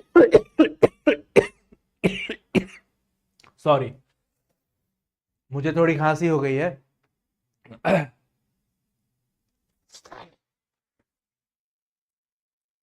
पढ़ाई से बढ़ के अगर आपके लिए आईपीएल है तो यू मे गो नाउ, जा सकते हैं आप, लेकिन अगर नहीं, आप की पढ़ाई बहुत इंपॉर्टेंट है, लाइव में पढ़ना है, समझना है तो स्टे करिए, पढ़ने वाले रुके हैं। याद रखिएगा, 10,000 बच्चे लाइव रहे या 10 बच्चे लाइव रहे, हम उसी ऊर्जा के साथ पढ़ाएंगे। अगर एक बच्चा भी हमारे इस पढ़ाई के मेहनत से अपने जीवन में कुछ कर गया तो हमारा जीवन धन्य है। हम तो इसी उम्मीद से शुरू से मेहनत करते आते हैं, तो अगर आपका होगा इसमें तो आप लग जाओ। तो हम देख रहे हैं बच्चों कि ये एक अलग हो गया हमारा कंटेनर बर्तन, और एक बर्तन हमारा अलग हो गया। इस वाले में हमने जिंक का छड़ डाला है, हमने इस वाले में जिंक का छड़ डाला है और इस वाले में कॉपर का छड़ डाला है, समझते चलो। यानी कि एक पात्र में जिंक है, लेकिन जिंक को किसमें डुबाया है, तो जिंक के ही लवण में। तो जैसे मान लो हम जिंक का सल्फेट ZnSO4 ले लिए, हम नाइट्रेट भी ले सकते हैं, और भी कोई लवण हो सकता है जिंक के, और भी कोई लवण हो सकते हैं, लेकिन ध्यान रखना होगा कि जिस धातु का ये छड़ होगा उसी धातु का ये लवण होना चाहिए। जैसे जिंक का है तो ये एल्युमिनियम का नहीं होगा, ये भी जिंक का ही होगा। देखो ZnSO4 हमने लिया, ये कॉपर का नहीं होना चाहिए क्योंकि छड़ कॉपर का नहीं है, छड़ जिंक का है। तो जिस मेटल का छड़ होता है उसको उसी मेटल के लवण में, सॉल्ट में डुबाते हैं। ये कॉपर का है तो कॉपर वाले को हमने कॉपर सल्फेट में, कॉपर के सॉल्यूशन में डुबा दिया। ये दो अलग अलग हैं। हम इन दोनों छड़ को एक तार के माध्यम से, ये तार है और यहां पर हमने बल्ब एक मतलब पूरी तरह से परिपथ को ऑन, परिपथ को कंप्लीट कर दिया है। ये तार है, ये तार है, इसके माध्यम से क्या होता है, हमने दोनों छड़ को जोड़ दिया। अब जैसे ही हम इसको कनेक्ट करते हैं, होता क्या है बच्चों, लवण में डालने से जिंक अपना, जिंक जो आप देख रहे हो ना, समझिएगा सभी लोग, Zn क्या करता है, Zn तुरंत से Zn+2 में बदल जाता है। धातु है तो 2 इलेक्ट्रॉन अपना लूज करके, ये 2 इलेक्ट्रॉन त्याग किया और ये दोनों इलेक्ट्रॉन इस तार के माध्यम से ये किसके पास चला जाता है, कॉपर आयन के पास। तो उधर Cu+2 जो था वो कहा है टबुक टबुक टबुक टबुक के आ गया 2 इलेक्ट्रॉन, आ जाओ आ जाओ, जो मेरे पास आ जाओ। तो ये अपने पास पैकेट में चुरा लेता है। ये अपना 2 इलेक्ट्रॉन लूज किया, त्याग किया, तो ये इस तार के माध्यम से टपक टपक टपक टपक टपक टपक टपक कॉपर के पास आया, कॉपर दम रिसीव कर लिया उसको, दोनों इलेक्ट्रॉन को अपनी तरफ जोड़ लिया। जैसे ही 2 इलेक्ट्रॉन खत्म तो ये Cu में बदल गया। जैसे ये Zn+2 में बदल गया था, ये Cu+2 से Cu में बदल गया।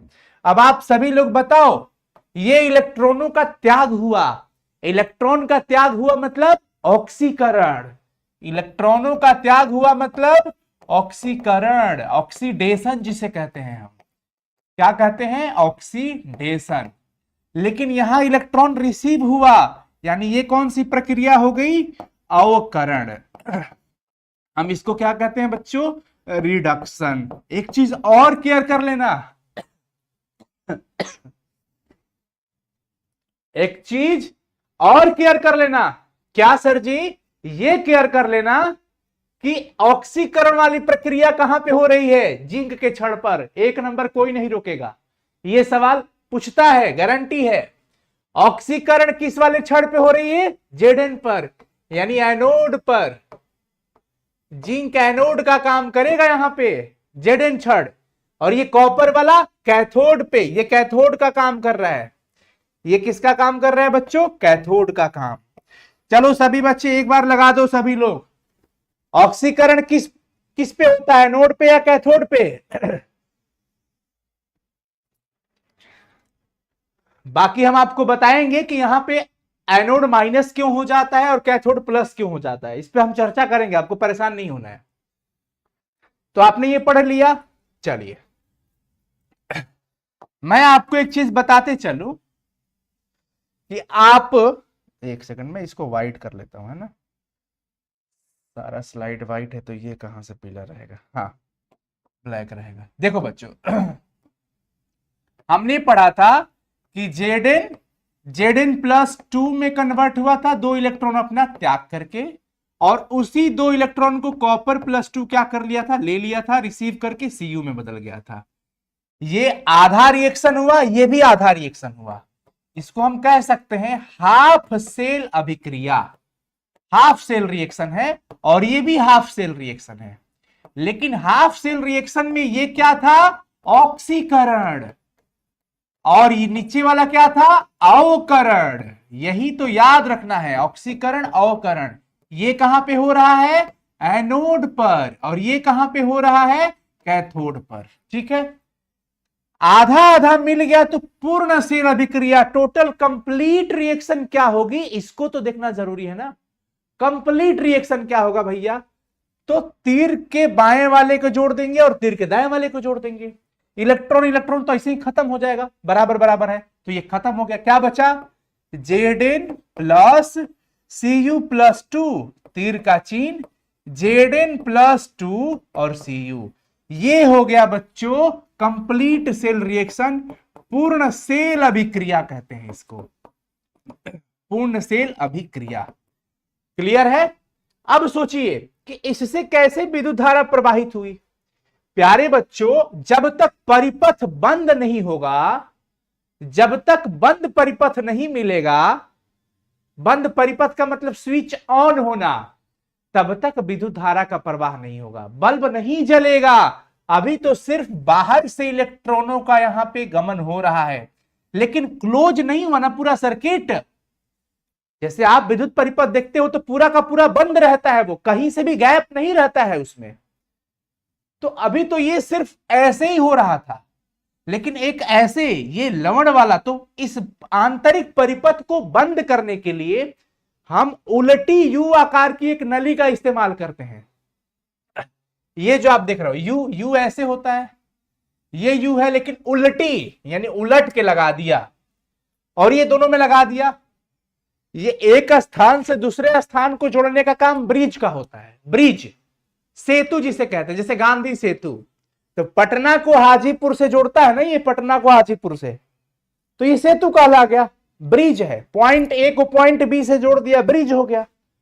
वैसे ही ये भी एक ब्रिज है, और इसके अंदर लवण भरा होता है। क्या भरा होता है, लवण, लवण भरा होता है। ध्यान से सभी लोग समझिए।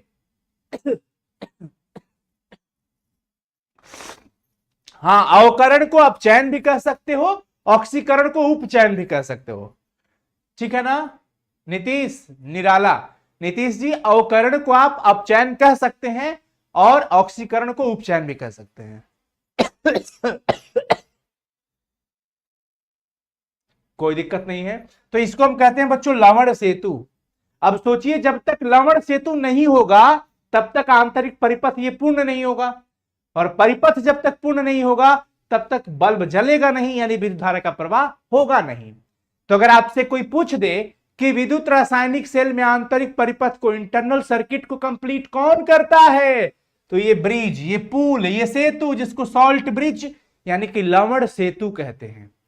क्या कहते हैं बच्चों, लवण सेतु। इसके अंदर लवण भरा होता है, अगर अगर पेस्ट, गाढ़ा सॉल्यूशन पेस्ट भरा होता है, KCl का, NH4NO3 का, ये सब रहता है, ध्यान रहना चाहिए। और जब भी इसमें KCl वगैरह होता है, NaCl वगैरह होता है, K2SO4 भी भर सकते हो। उस सिचुएशन में सिल्वर का रॉड नहीं होना चाहिए, नहीं तो अवक्षेप बन जाएगा, प्रेसिपिटेट बन सकता है। समझ में आया जी बच्चों? यस।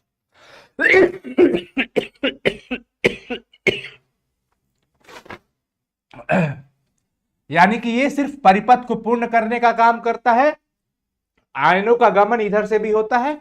इस प्रकार से बच्चों परिपथ पूर्ण हो जाता है और हमें विद्युत धारा मिल जाता है।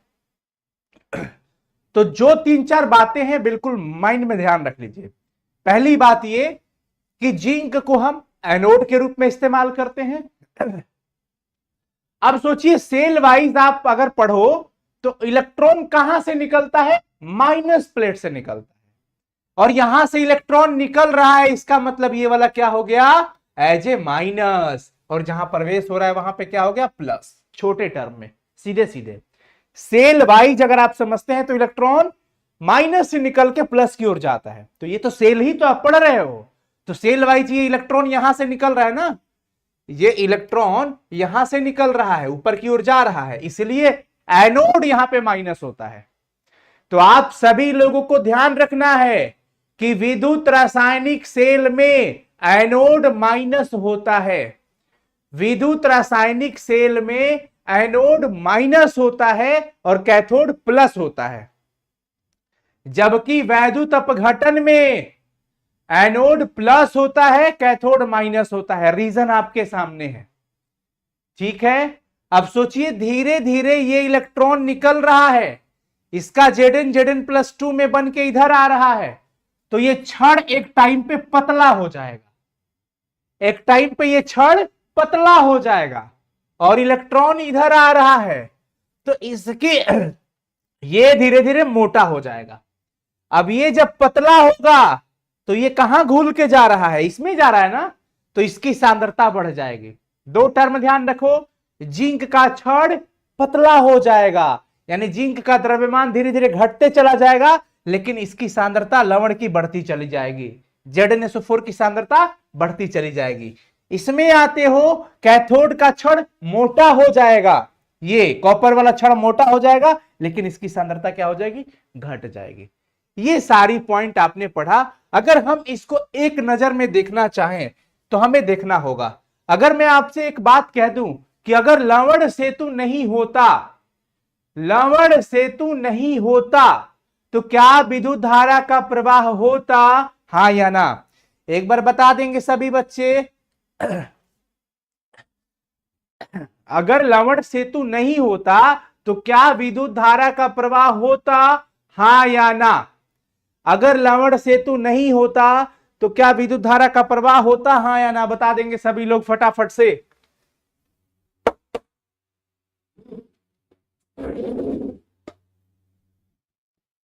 जल्दी से बता दो बच्चों, नहीं होगा, वेरी नाइस, नहीं हो सकता है।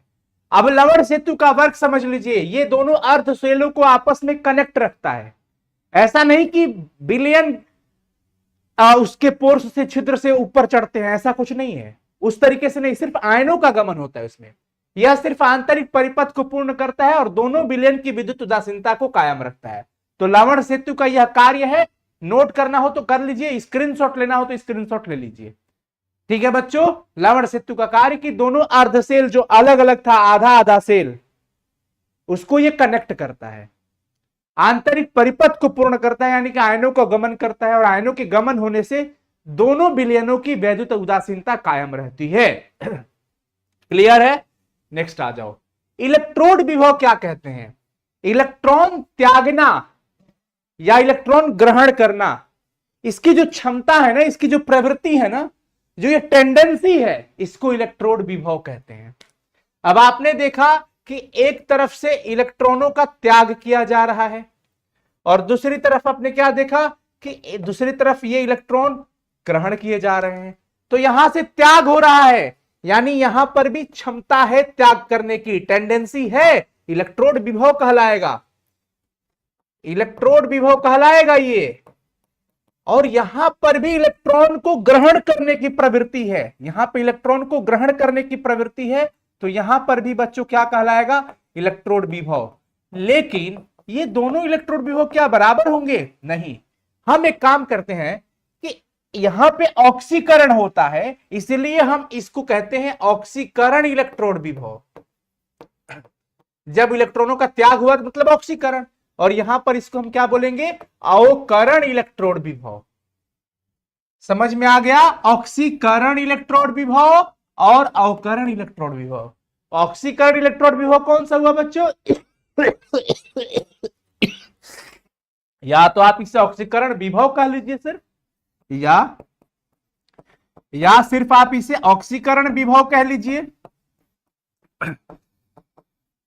या इसे आप सिर्फ अवकरण विभव कह लीजिए, बात भैया जी बराबर होगा, या तो आप इसे अवकरण विभव कह लीजिए। ऑक्सीकरण विभव ऑक्सीडेशन पोटेंशियल, और ये reduction potential, OP and RP. समझ में आया? इलेक्ट्रॉन को त्याग करने की क्षमता या ग्रहण करने की क्षमता ही इलेक्ट्रोड विभव कहलाता है। अब अगर इलेक्ट्रॉन त्याग हो रहा है मतलब ऑक्सीकरण हो रहा है, तो हम इस वाले विभव को ऑक्सीकरण विभव कह सकते हैं। और अगर ग्रहण हो रहा है मतलब अवकरण हो रहा है, तो हम इसको अवकरण विभव कह सकते हैं, रिडक्शन पोटेंशियल कह सकते हैं। लेकिन अगर आपको एक बात बता दूं कि एक विशेष परिस्थिति आ जाए, एक विशेष परिस्थिति आ जाए कि जब हम इसकी जो विलयन यहां पे ले रहे हैं, जब हम विलयन की सांद्रता, जब विलयन यानी वैद्युत अपघट्य की सांद्रता 1 मोलर हो जाए, सांद्रता 1 मोलर हो जाए, तापमान 25 डिग्री सेल्सियस हो जाए, प्रेशर 1 बार हो जाए, तो ये मानक अवस्था कहलाता है बच्चों। ये मानक हो गया है कि स्टैंडर्ड कर दिया गया, सेट कर दिया गया। अगर 1 मोलर सांद्रता हो और तापमान 25 डिग्री सेल्सियस हो, तब जो विभव होगा, इस अवस्था पर जो विभव निकलेगा बच्चों, उसको हम कहेंगे मानक इलेक्ट्रोड विभव। मानक इलेक्ट्रोड विभव यानी कि स्टैंडर्ड। ठीक है? ऑक्सीकरण विभव हो चाहे अवकरण विभव हो, हम विभव को ई से सूचित करते हैं, ई से। लेकिन ऑक्सीकरण को हम कैसे पहचान पाएंगे? जब Zn से Zn+2 लिखा हो, Zn से Zn+2 लिखा हो, Zn से Zn+2 मतलब ऑक्सीकरण, और Cu+2 से Cu लिखा हो, यानी कि धातु से आयन लिखा हो, तो समझ जाना वो कौन सा हो गया? ऑक्सीकरण विभव। लेकिन अगर अवकरण विभव की बात हो गई तो ई Cu+2 से Cu लिखा रहेगा, आयन से धातु, ये हो गया बच्चों अवकरण विभव। और अगर मानक इलेक्ट्रोड विभव होगा तो मानक के लिए यहां पे ई नॉट लग जाएगा। जहां पर भी आपको नॉट दिख जाए तो समझ जाइएगा वो मानक इलेक्ट्रोड विभव, क्योंकि आप एक स्टैंडर्ड पे देख रहे हो। जब विलयन की सांद्रता 1 मोलर हो जाए, जब सिस्टम का तापमान 25 डिग्री सेल्सियस हो जाए, तब इस अवस्था पर जो इलेक्ट्रोड विभव होगा उसको हम स्टैंडर्ड इलेक्ट्रोड पोटेंशियल कहेंगे, मानक इलेक्ट्रोड विभव ई नॉट के नाम से जानेंगे। यहां तक किसी को कोई परेशानी नहीं हुई होगी? यहां तक किसी को कोई परेशानी नहीं हुआ होगा? बता देंगे सभी बच्चे फटाफट से।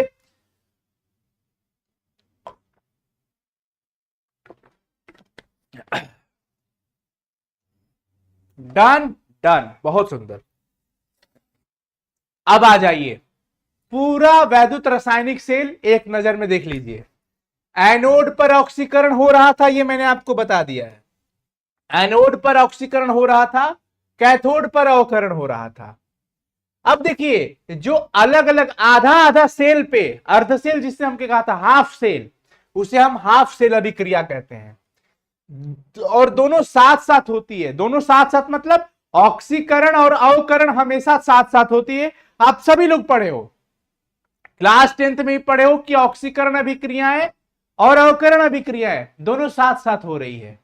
जैसे घरे फुआ आइल बड़ी, लेकिन फुआ के अब विदाई बा, फुआ जा तारी घरे, तो फुआ के बेग उटांग के हमनियों के बस स्टैंड तक पहुंचा देंगे। फुआ फूफा जी वालों बस स्टैंड तक जाने का एक पीछे लालच भी रहता है कि फुआ जा तारी तो कुछ तो दे दी है 150 रुपया।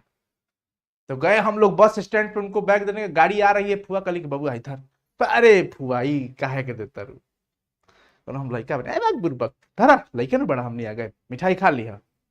चार 5 बार बोल दीजिए कि न द मत द फुआ मत द, तो वो दबा के रख लिए फुआ। एक बार फॉर्मेलिटी पूरा करिए, मनवा तो रहबे करता है पैसा लेने का, लेकिन एक बार बोलना है। तब सिचुएशन यहाँ पे समझना ये है कि वहां पे दोनों लोग उपस्थित है, दाता और ग्राही दोनों, पैसा देने वाला पैसा ग्रहण करने वाला, तो दोनों प्रक्रिया साथ साथ हो जाएगी। इलेक्ट्रॉन का त्याग करना ऑक्सीकरण और इलेक्ट्रॉन को ग्रहण करना अवकरण। तो जब त्याग हो रहा है तो ग्रहण भी होगा, तो दोनों साथ साथ ही तो हुआ ना, यानी कि ऑक्सीकरण और अवकरण हमेशा साथ साथ होती है, इसीलिए हम इसको रेडॉक्स कहते हैं। रिडक्शन प्लस में ऑक्सीडेशन, समझ आ गया? क्लियर? तो इसको हम रेडॉक्स अभिक्रिया कहते हैं। इसमें अभिक्रियाएं साथ साथ होती है। एनोड माइनस होता था, कैथोड प्लस होता था सेल वाइज। मैं आपको बताया कि जिंक वाला छड़ में से इलेक्ट्रॉन निकल रहा है, ये Zn+2 के रूप में ये जाके इसमें घुल रहा है अपने लवण में, तो Zn का छड़ पतला होगा, लेकिन वो जिसमें डुबाया हुआ है उसकी सांद्रता बढ़ेगी। तो देखो जिंक का छड़ धीरे धीरे घटता है, जिंक छड़ का द्रव्यमान घटता है, लेकिन उसकी सांद्रता जिंक वाली क्या होती है? बढ़ती है। कॉपर का उल्टा, कॉपर का सांद्रता घटता है, लेकिन छड़ क्या होता है? बढ़ता है। समझ आ गया? समझ आ गया आप सभी लोगों को?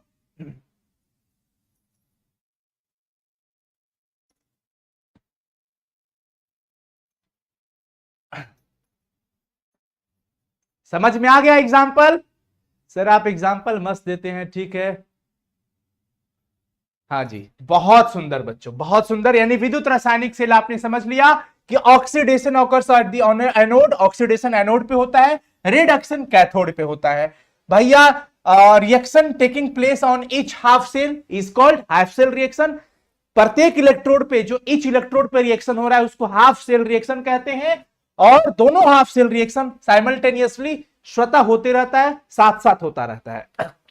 एनोड नेगेटिव होता है, कैथोड पॉजिटिव होता है। अगर हम बात करते हैं जिंक इलेक्ट्रोड की, तो जिंक इलेक्ट्रोड का मास ग्रेजुअली घटते जाता है बच्चों, मास डिक्रीज हो जाता है। किसका? जिंक इलेक्ट्रोड का। मास ऑफ जिंक इलेक्ट्रोड घटेगा, यहां पे गलत हो गया, डिक्रीजिंग ग्रेजुअली, लेकिन उसका कंसंट्रेशन क्या होता है? इंक्रीज होता है। कंसंट्रेशन कॉपर सल्फेट का घटता है, लेकिन इसका मास इंक्रीज होता है। तो ये सब हम लोग समझ चुके हैं, कोई दिक्कत नहीं है। आगे आ जाओ। एक नरनस्ट साइंटिस्ट थे, उन्होंने इलेक्ट्रोड विभव, मानक इलेक्ट्रोड विभव, और यहां पर ये लब्धि है, रिएक्शन कोशिएंट है, इसके बीच में इन्होंने एक रिलेशन दे दिया। इसको हम लोग कहते हैं नरनस्ट समीकरण। ई सेल बराबर ई नॉट, जो कि मानक इलेक्ट्रोड विभव है, आर गैस कांस्टेंट कहा जाता है, टी टेम्परेचर हो गया, एन हो गया नंबर ऑफ ट्रांसफर्ड इलेक्ट्रॉन, कि कितना इलेक्ट्रॉन ट्रांसफर हो रहा है। जैसे Zn से Zn+2 बनने में 2 इलेक्ट्रॉन का ट्रांसफर हुआ, और यही 2 इलेक्ट्रॉन कॉपर के पास चला गया था, तो यहां एन का वैल्यू कितना हो जाएगा? 2। अगर 1 इलेक्ट्रॉन का ट्रांसफर होगा तो एन का वैल्यू 1 हो जाएगा। अगर 3 इलेक्ट्रॉन का ट्रांसफर होगा तो एन का वैल्यू 3। यानी एन क्या है? ट्रांसफर्ड इलेक्ट्रॉन का नंबर। और एफ हो गया फैराडे। और ये बच्चों एलन क्यू। अब ये पूरा निकालना पड़ता है Zn+2 बटा में Zn। तो आप लोग इसे समझ जाइएगा, सेल पोटेंशियल है, cell potential under standard condition, यानी कि ये मानक वाला हो गया। यूनिवर्सल गैस कांस्टेंट जिसका वैल्यू इतना आपको लेना है, इसमें टी से टेम्परेचर हो गया, एन जो ट्रांसफर्ड इलेक्ट्रॉन हो गया, एफ से फैराडे हो गया, और ये रिएक्शन कोशिएंट आप लोग पढ़े होंगे इक्विलिब्रियम स्टेट में, पढ़े हो ना, जैसे P+Q R+S होता है। तो हम यहां पर Kc वगैरह निकालते थे ना, R की सांद्रता, S की सांद्रता बट्टा में P की सांद्रता, और ये Q की सांद्रता। वैसे ही तो ये Q होता है। ई नॉट का मान कुछ होगा ना सर, ये अलग अलग रिएक्शन के लिए अलग अलग होता है, ठीक है ना। अब आइए मजेदार चीजें, अब बच्चों और मजा आने वाला है। थोड़ा देर अगर आप लोग और बर्दाश्त कर ले जाओगे ना तो मजा आ जाएगा। ये बोर्ड एग्जाम के पॉइंट ऑफ व्यू से बहुत अच्छा है चैप्टर, और वही वो सारे क्वेश्चंस हम आपको सॉल्व करा रहे हैं। चालकत्व किसे कहते हैं? आप जब बात करते हो किसी चालक पदार्थ की कि भैया इसमें विद्युत धारा का प्रवाह हो रहा है विद्युत धारा का प्रवाह, कोई दिक्कत नहीं है, लेकिन जहां पे विद्युत धारा का प्रवाह हो रहा है वहां पे कुछ रुकावटें भी होती है। ओम ने बताया था, ओम साहब का कहना क्या था? ओम का नियम यही था ना, एक बच्ची ओम का नियम पढ़ रही थी, पढ़ना चाह रही थी। ओम का नियम क्या था? पढ़ना ही पड़ता है इसमें। ओम साहब जी का कहना था कि भैया जी भी समानुपाती आई होता है, यानी किसी भी परिपथ में हम अगर विभवांतर को बढ़ाते हैं इसका मतलब विद्युत धारा का मान बढ़ेगा। और भी ये हटा तो एक कांस्टेंट लगता है R इंटू में I, यानी कि V बट्टा I बराबर में R हो गया। यानी विभवांतर और विद्युत धारा के अनुपात को एक नियतांक कहते हैं जिसे प्रतिरोध कहते हैं। प्रतिरोध किसी परिपथ का वह गुण होता है जो विरोध को दर्शाता है कि अगर आप उधर से चले हैं और मैं आपको रोकना चाह रहा हूं तो आपके परिपथ में, आपके रास्तों में कितनी रुकावट हो रही है ये प्रतिरोध बताता है। प्रतिरोध एक गुण होता है किसी भी परिपथ का, किसी चालक परिपथ का, जो कि विरोध को दर्शाता है। रेजिस्टेंस, रजिस्ट करता है, वो रुकता है उसे। ठीक है, तो कहने का मतलब है कि अगर प्रतिरोध कम होगा, इसका मतलब अगर प्रतिरोध कम होगा इसका मतलब क्या हुआ, किसी भी चालक का, जैसे मान लीजिए इसमें रुकावट कम है तो चालकता इसकी अच्छी होगी, लेकिन रुकावटें ज्यादा होगा तो अच्छी चालकता थोड़ी हुई, नहीं ना हुआ। इसलिए चालकत्व अच्छा होने का, कंडक्टिविटी अच्छा होना मतलब कि उसका प्रतिरोध कम होना चाहिए। तो ये उल्टा हो रहा है एक दूसरे का। तो प्रतिरोध के व्युत्क्रम को चालकत्व कहते हैं। प्रतिरोध क्या है, R है। प्रतिरोध क्या हो गया बच्चों, R हो गया। तो समझिएगा R के व्युत्क्रम यानी कि अपोजिट 1/R को हम चालकत्व C कहते हैं, कंडक्टेंस। C बराबर 1/R। इसका मात्रक क्या होगा जी, 1/R का मात्रक क्या होता है, ओम, यानी कि ओम इनवर्स या साइमेंस भी कहते हैं। ओम इनवर्स या साइमेंस भी कहते हैं, ओम इनवर्स या साइमेंस भी कहते हैं। समझ गए आप सभी लोग चालकत्व के लिए। अब चलिए एक चीज समझ जाइए प्रतिरोध के विषय में। जब आप किसी भी परिपथ की लंबाई बढ़ाओगे तो प्रतिरोध भी बढ़ेगा, ये याद रखिएगा। जैसे जैसे लंबाई बढ़ाते जाइएगा, सोचिएगा कि यहां से मेन प्लग से यहां एक बल्ब लगा दिए और एक मेन प्लग से वहां बहुत दूर पे जाके बल्ब लगा दिए, और दोनों का आप रोशनी बराबर सोचिएगा, तो ये नहीं होगा। इसके पीछे का कारण क्या होता है कि एक का तार की परिपथ की लंबाई बहुत छोटी थी और एक बहुत बड़ा था। तो जैसे जैसे आप बड़ा लेके जाते हो ना तो उसमें प्रतिरोध ज्यादा हो जाता है, रुकावटें बढ़ जाती है। अब रुकावट जब बढ़ जाएगा तो फाइनल वहां पे चालकता क्या हो जाती है, कम हो जाती है। यानी कि लंबाई बढ़ाओगे तो रुकावटें बढ़ेंगी, लंबाई बढ़ाओगे तो रुकावटें बढ़ेंगी। समझ में आया?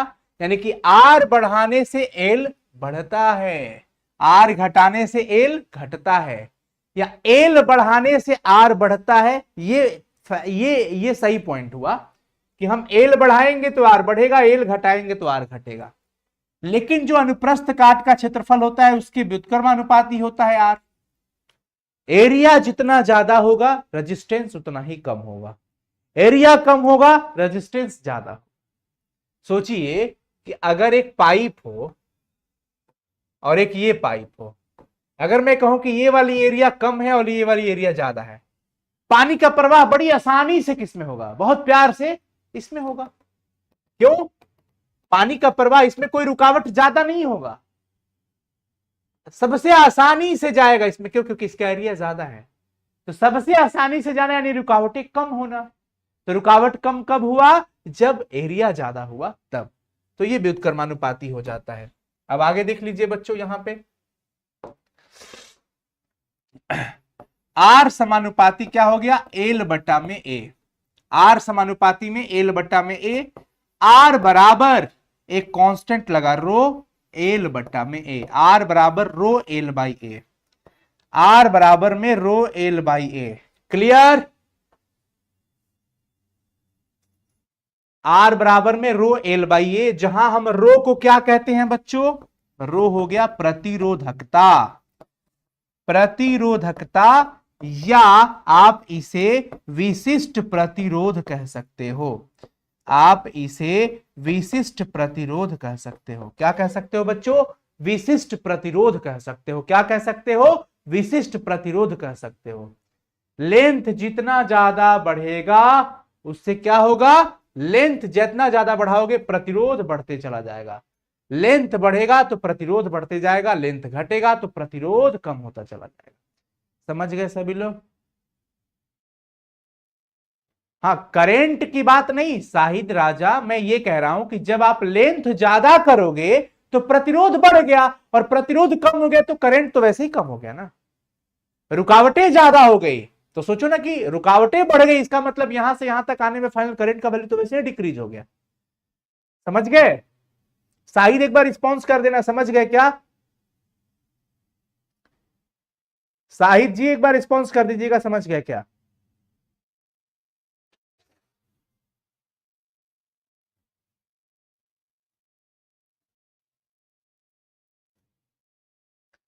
टेस्ट का रिजल्ट, बिल्कुल भाई, टेस्ट का रिजल्ट आउट करना है, सब कुछ रेडी है, बस आउट करना है। 3 बच्चे टॉपर बने हैं, चलिए फाइनली हो गया, डन। आगे चलते हैं बच्चों। तो ये आप सभी लोग समझ गए, आर बराबर क्या हो जाता है बच्चों, रो एल बाई ए। अगर आप यहां से रो निकालना चाहते हैं तो रो बराबर में क्या आ जाएगा, आर ए बटा में एल, ये भी हो गया। और अगर आप रो का मात्रक निकालना चाहते हैं तो कैसे निकाल लीजिएगा, आर का मात्रक ओम हो गया, एरिया सेंटीमीटर स्क्वायर, मीटर भी ले सकते हो, लेकिन जनरली आमतौर पर ये सेटअप बहुत बड़ा नहीं होता है, सेंटीमीटर में ही निपट जाता है, यूनिट हम छोटा मानते हैं यहां पे। तो सेंटीमीटर से सेंटीमीटर कैंसिल आउट हो गया, ओम सेंटीमीटर हो गया। ठीक है, तो आपने पढ़ा एक प्रतिरोध और दूसरा आपने पढ़ा प्रतिरोधकता। साहिद जी का रिस्पॉन्स आ गया, वेरी नाइस। आपने पढ़ा एक प्रतिरोध और दूसरा आपने पढ़ा प्रतिरोधकता। क्या पढ़ा आपने, प्रतिरोधकता। आपने ये पढ़ा कि प्रतिरोध का व्युत्क्रम होगा तो चालकत्व कहलाएगा, और प्रतिरोधकता का विरोध होगा, प्रतिलोम होगा, व्युत्क्रम होगा, तो उसे हम कहते हैं कप्पा, विशिष्ट चालकत्व। क्या कहते हैं, विशिष्ट चालकत्व। विशिष्ट प्रतिरोध के व्युत्क्रम, विशिष्ट प्रतिरोध मतलब प्रतिरोधकता। अब सर प्रतिरोधकता को विशिष्ट प्रतिरोध क्यों कहते हैं, क्योंकि मैं आपसे कहा कि प्यारे बच्चों, जब भी किसी नियतांक को परिभाषित करना हो तो उसके साथ वाली यूनिट को, उसके साथ वाली राशि को यूनिट मानना पड़ेगा। हमें रो को परिभाषित करना है तो रो के साथ वाला एल है और ए है। तो सोचो, यदि लेंथ इलेक्ट्रोडों के बीच की 1 सेंटीमीटर हो जाए और उसका एरिया 1 सेंटीमीटर स्क्वायर हो जाए, यानी मैं ये कह रहा हूं, मैं क्या कह रहा हूं कि ये चालक हो गया, ये इलेक्ट्रोड हो गया, सब क्या हो गया, इलेक्ट्रोड हो गया, ये इलेक्ट्रोड हो गया, ये 1 सेंटीमीटर स्क्वायर का है, इसका एरिया 1 सेंटीमीटर स्क्वायर का है, ये भी 1 सेंटीमीटर स्क्वायर का है, और इसके बीच का जो लेंथ है ये 1 सेंटीमीटर है। बीच की दूरी कितनी हो गई, 1 सेंटीमीटर।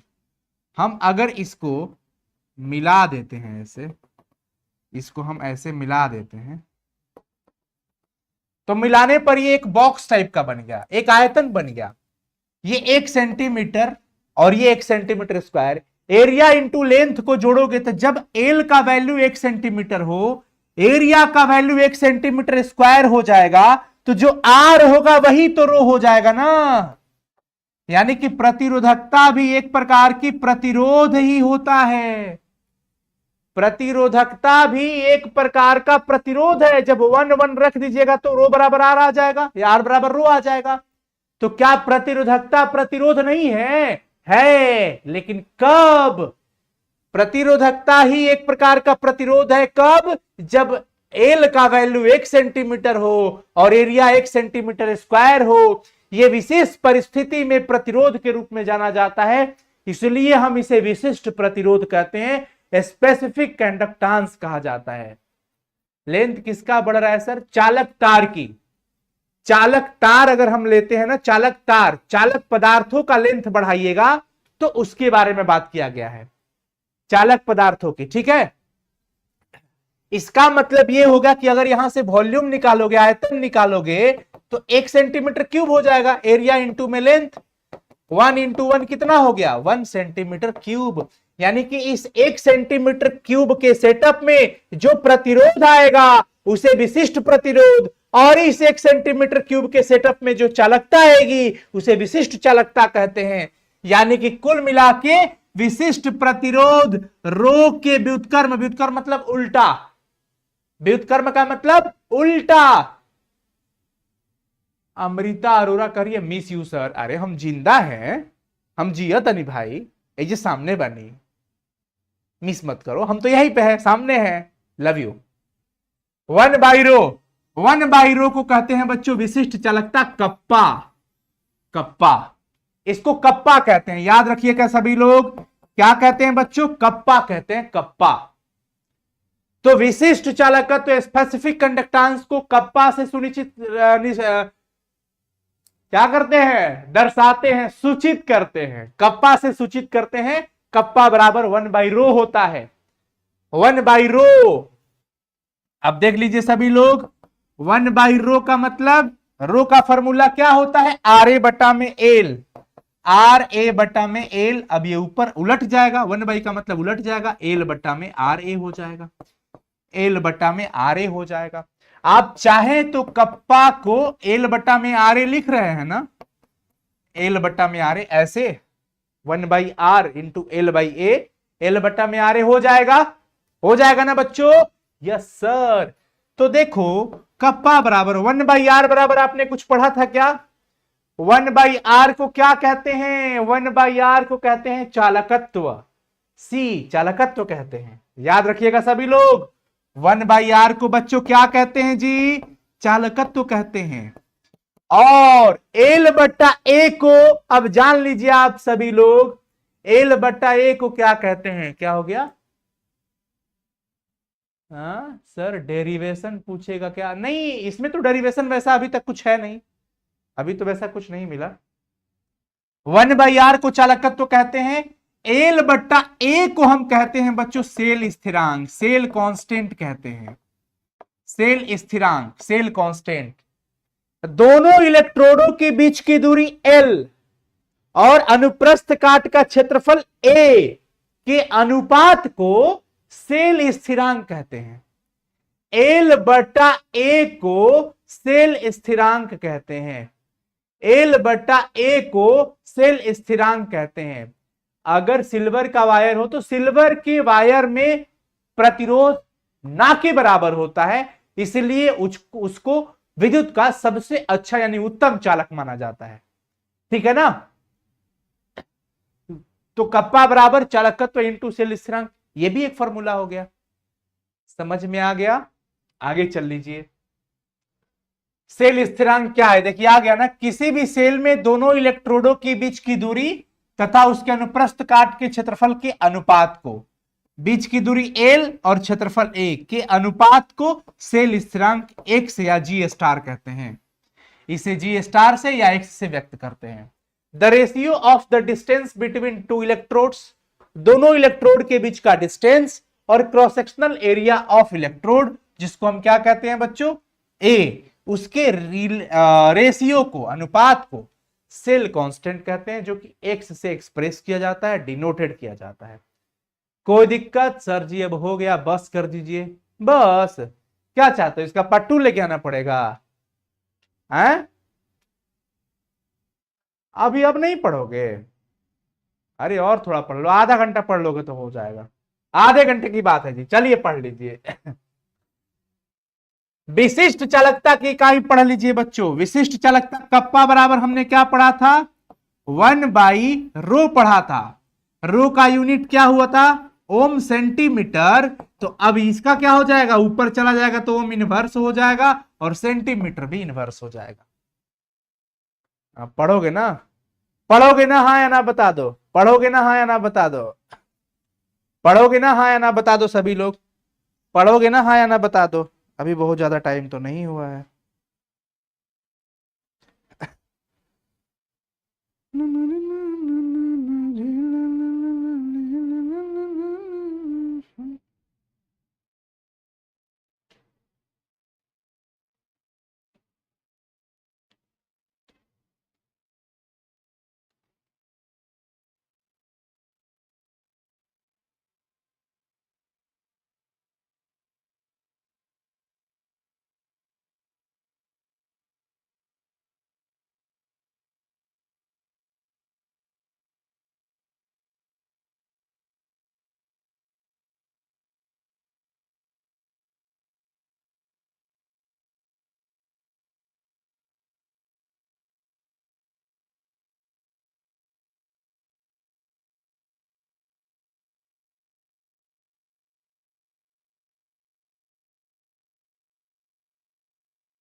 हाँ जी पढ़ेंगे, हाँ हाँ चलो पढ़ लो, हम भी भूल गए थे कुछ क्वेश्चन पूछे थे। हाँ ठीक है ना, याद रखना सभी लोग। अब ओम इनवर्स को आप साइमेंस भी कहते हो, तो यहाँ पे साइमेंस सेंटीमीटर इनवर्स भी कर सकते हो।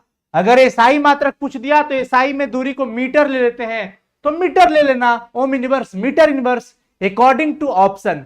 हालांकि प्राय सेटअप छोटा होता है जिसमें हम छोटी लेंथ छोटी मात्रक का इस्तेमाल कर लेते हैं, तो सेंटीमीटर उसके हिसाब से ठीक रहता है। अब हमारे पास आता है मोलर चालकता। मोलर चालकता क्या होता है जी? मोलर चालकता बच्चों, अगर हमारे पास कोई विलयन है, अगर इसमें कोई वैद्युत अपघट्य अगर 1 मोल होगा, 1 मोल वैद्युत अपघट्य अगर है उसके अंदर, तो जो चालकता होगी उसको मोलर चालकता कहते हैं। अगर 1 मोल वैद्युत अपघट्य है तो समझ जाओ हम उसको क्या कहते हैं जी? मोलर चालकता।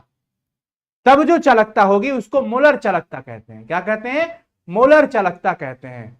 मोलर चालकता। सर मोबाइल चार्ज में लगा के पढ़ रहे हैं, मत पढ़िए, मोबाइल को चार्ज से निकाल लीजिए। चार्जिंग के साथ साथ उसका हैवी यूज नहीं करना चाहिए। वैसे में कभी कभी दुर्घटना हो जाती है, लेकिन क्यों रिस्क लेना, आप मोबाइल को निकाल के पढ़ो ना। तो 1 मोल वैद्युत अपघट्य विलयन की जो चालकता होगी उसे क्या कहते हैं? मोलर चालकता। मोलर चालकता को बच्चों हम लैम्डा, बड़ा वाला लैम्डा ऐसे होता है, नहीं जानते हो जान लो, जानने के लिए ही पढ़ रहे हो। छोटा वाला लैम्डा हम ऐसे लिखते हैं, लेकिन हम बड़े वाले लैम्डा की बात करें तो लैम्डा ये हो गया, और मोलर है तो एम, एम से लैम्डा एम कर देंगे, लैम्डा एम हो गया। ये लैम्डा एम बराबर कप्पा इंटू 1000 बट्टा में एम होता है, जहां एम क्या हो गया? प्रति लीटर बिलियन की, प्रति लीटर बिलियन में ये सांद्रता हो गया, यानी मोलरता हो गया। तो ये आपको फॉर्मूला दिमाग में रखना होगा, कप्पा इंटू 1000 बट्टा में एम, कप्पा इंटू 1000 बट्टा में एम। एम क्या हो गया बच्चों? मोलरता है। और 1000 इसलिए लगा है क्योंकि प्रति सेंटीमीटर क्यूब की बात हो रही थी, मतलब एक एमएल, एमएल को अगर एमएल में जब रहता है तो लीटर में बदलने के लिए 1000 से हमने क्या किया है? गुना किया है। अच्छा अब भूख लग गया है, भूख लग गया है। अच्छा चलो तो ठीक है, तुल्यांकी चालकता कम से कम पढ़ लो। अगर तुल्यांकी चालकता की बात करें, इक्विवेलेंट इक्यू, तो ये हो जाएगा बच्चों कप्पा इंटू 1000 बट्टा में एन। नॉर्मलता, जैसे 1 मोल अगर वैद्युत अपघट्य घुला है तब हम उसको क्या कहेंगे? मोलर चालकता।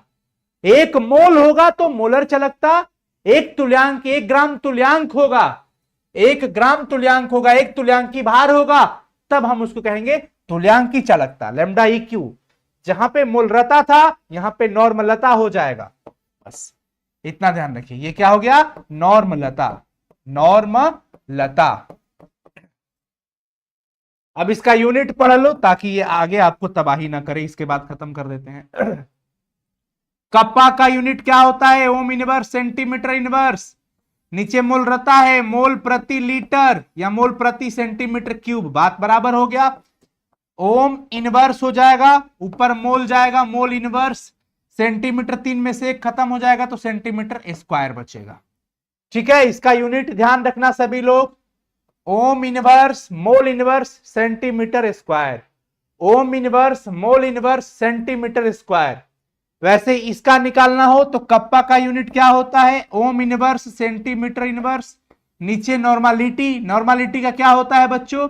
इक्विवेलेंट बट्टा में सेंटीमीटर क्यूब। अंतर इतना होता है कि यहां मोल लिखते हैं क्योंकि मोलर चालकता है, यहां इक्विवेलेंट तुल्यांकी है। तो आप क्लास 11th में पढ़े होंगे, आप लोग तुल्यांकी आप पढ़े होंगे क्लास 11th में। तो देखो ये क्या हो गया बच्चों? ओम इनवर्स, मोल नहीं है ना, इक्विवेलेंट ऊपर गया तो -1, 3 में से 1 गया तो 2, ये हो गया, ये हो गया इसका यूनिट। भैया जी मात्रक बहुत पूछता है, मात्रक बहुत पूछता है, बिल्कुल ध्यान में रखिएगा सभी लोग, मात्रक बहुत पूछता है, मात्रक बहुत पूछता है। थोड़ा सा और बर्दाश्त कर लेते आप लोग तो हम भी इस चैप्टर को निपटा के फिर ऑब्जेक्टिव पे चलते ना, हैं? अब आगे कुलरॉस का नियम पढ़ेंगे। अब एक चीज बहुत इंपॉर्टेंट, जब तनुता बढ़ाई जाती है, तनुता बढ़ाने का मतलब पानी की मात्रा बढ़ा देना, जब तनुता बढ़ाई जाएगी तो जैसे जैसे आयन की संख्या बढ़ेगी चालकता नॉर्मली क्या होती है, बढ़ती है। लेकिन अगर हम विशिष्ट चालकता की बात करते हैं बच्चों, तो प्रति सेंटीमीटर क्यूब में, क्योंकि विशिष्ट में हम क्या देख रहे थे, 1 सेंटीमीटर क्यूब में क्या होता है, आयन का नंबर घट जाता है। प्रति सेंटीमीटर क्यूब में आयन की संख्या घट जाती है, इसलिए विशिष्ट चालकता का मान घट जाती है। अगर आपसे कोई पूछे कि तनुता बढ़ाने पे विशिष्ट चालकता का मान बढ़ता है कि घटता है, तो ये घटता है। क्यों? क्योंकि प्रति सेंटीमीटर क्यूब में हम देखेंगे, पूरा में नहीं देखना है, पर सेंटीमीटर क्यूब में जब आप देखोगे ना, तो वहां पे आयन की संख्या पहले से कम मिलेगी। पूरा में तो बढ़ता है, लेकिन प्रति सेंटीमीटर क्यूब की बात करेंगे तो वहां पे नंबर ऑफ आयंस कम हो जाते हैं, जिसकी वजह से ये चालकता घटती है। लेकिन बाकी कोई चालकता हो, मोलर चालकता की बात करें बढ़ती है, तुल्यांक की चालकता की बात करें बढ़ती है, नॉर्मल चालकता की बात करें बढ़ती है, लेकिन विशिष्ट चालकत्व का मान घटता है। कब? तनुता करने पर, डाइल्यूशन करने पर। ये भूलना नहीं है भैया, ये भूलना नहीं है, ये भूलना नहीं है, ये भूलना नहीं है। नहीं भूलोगे ना, बोलो हाँ या ना।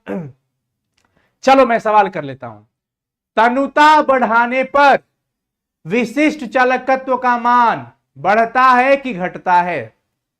तनुता बढ़ाने पर विशिष्ट चालकत्व का मान बढ़ता है कि घटता है? सभी बच्चे बताएंगे जल्दी से।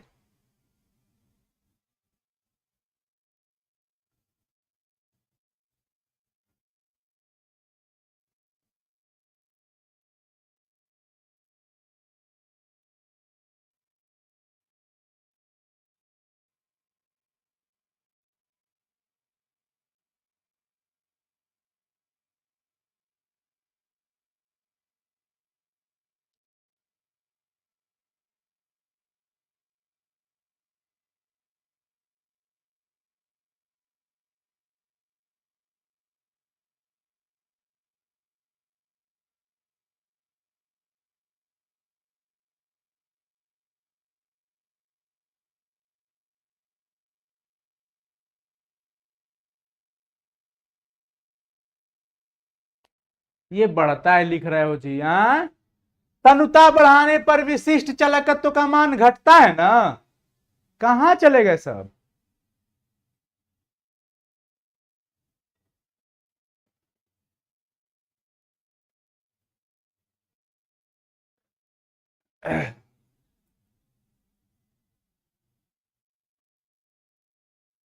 अरे नहीं यार, हम मैडम जी में कहा, हमारी कोई मैडम जी नहीं है। चलो, यही यही सब देख रहे हो, यहाँ सवाल पूछ रहे हो हम, तुम मैडम जी की बात कर रहे हो। आपको मम्मी ज्यादा मानती हैं या पापा? दोनों मानते हैं। चलिए, हो गया। अब जो मैं पूछ रहा हूं ये तो बता दो। मैं ये पूछ रहा हूं कि तनुता बढ़ाने पर विशिष्ट चालकत्व का मान घटता है, ये कहो। कहां तुम्हारा खोपड़ी है सबका? है लाइव क्लास में रह के खोपड़िया कहां लग गया है? खोपड़ी को सही जगह पे खर्च करो। तनुता बढ़ाने पे मोलर चालकता बढ़ेगा, तुल्यांक की चालकता बढ़ेगा, सामान्य चालकता बढ़ेगा, लेकिन विशिष्ट चालकता घटेगा। ये मत भूलो, विशिष्ट चालकता घटेगा। क्यों? क्योंकि प्रति सेंटीमीटर क्यूब में आयन घट जाता है ना। आयन की संख्या बढ़ेगी तो चालकता बढ़ेगी, आयन की संख्या घटेगी तो चालकता घटेगी। अब सोच रहे हो कि सर कैसे घटेगी इसमें? क्योंकि भैया हम पर सेंटीमीटर क्यूब छोटे एरिया की बात कर रहे हैं। इस बड़े सेंटीमीटर क्यूब में तो आयन होंगे, लेकिन अगर हम एक इतनी छोटी एरिया की बात करें तो यहां पे तो नंबर ऑफ आयन बहुत ज्यादा नहीं होगा। इसमें अगर 50 है तो हो सकता है यहां पे 2 ही आ जाए, तो घट गया ना, घट गया ना। तो घट गया तो क्या हो गया? चालकता, विशिष्ट चालकता क्या हो जाती है? घट जाती है। अंग्रेजी में इसी चीज को देख लो, डाइल्यूशन करते हो तो नॉर्मली क्या होता है?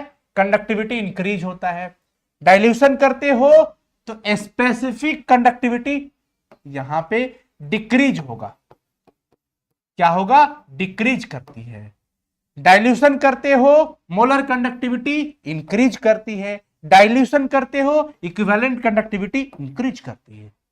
ये 4 पॉइंट आपको ध्यान में रखना है। प्रीतम प्यारे जी कह रहे हैं सर पढ़ाई करने का मुख्य उद्देश्य क्या है? पढ़ाई करने का मुख्य उद्देश्य होना चाहिए कि आप शिक्षित होइए, आप अपने आसपास एक ऐसे स्वतंत्र वातावरण का निर्माण करिए जहां अनुशासन, संस्कार सब कुछ पले बढ़े, आगे की ओर बढ़े।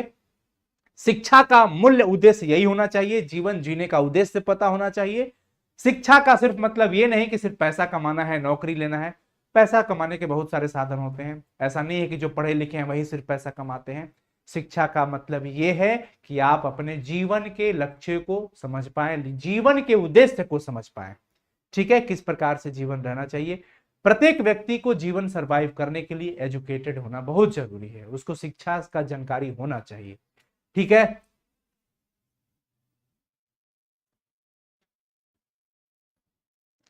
सर क्लास में बैक लग गया है, कैसे कर। रिकॉर्डेड वीडियो का स्पीड बढ़ा के थोड़ा सा देखना पड़ेगा, अभी तो बहुत टाइम है, आप कर सकते हो आप चाहो तो।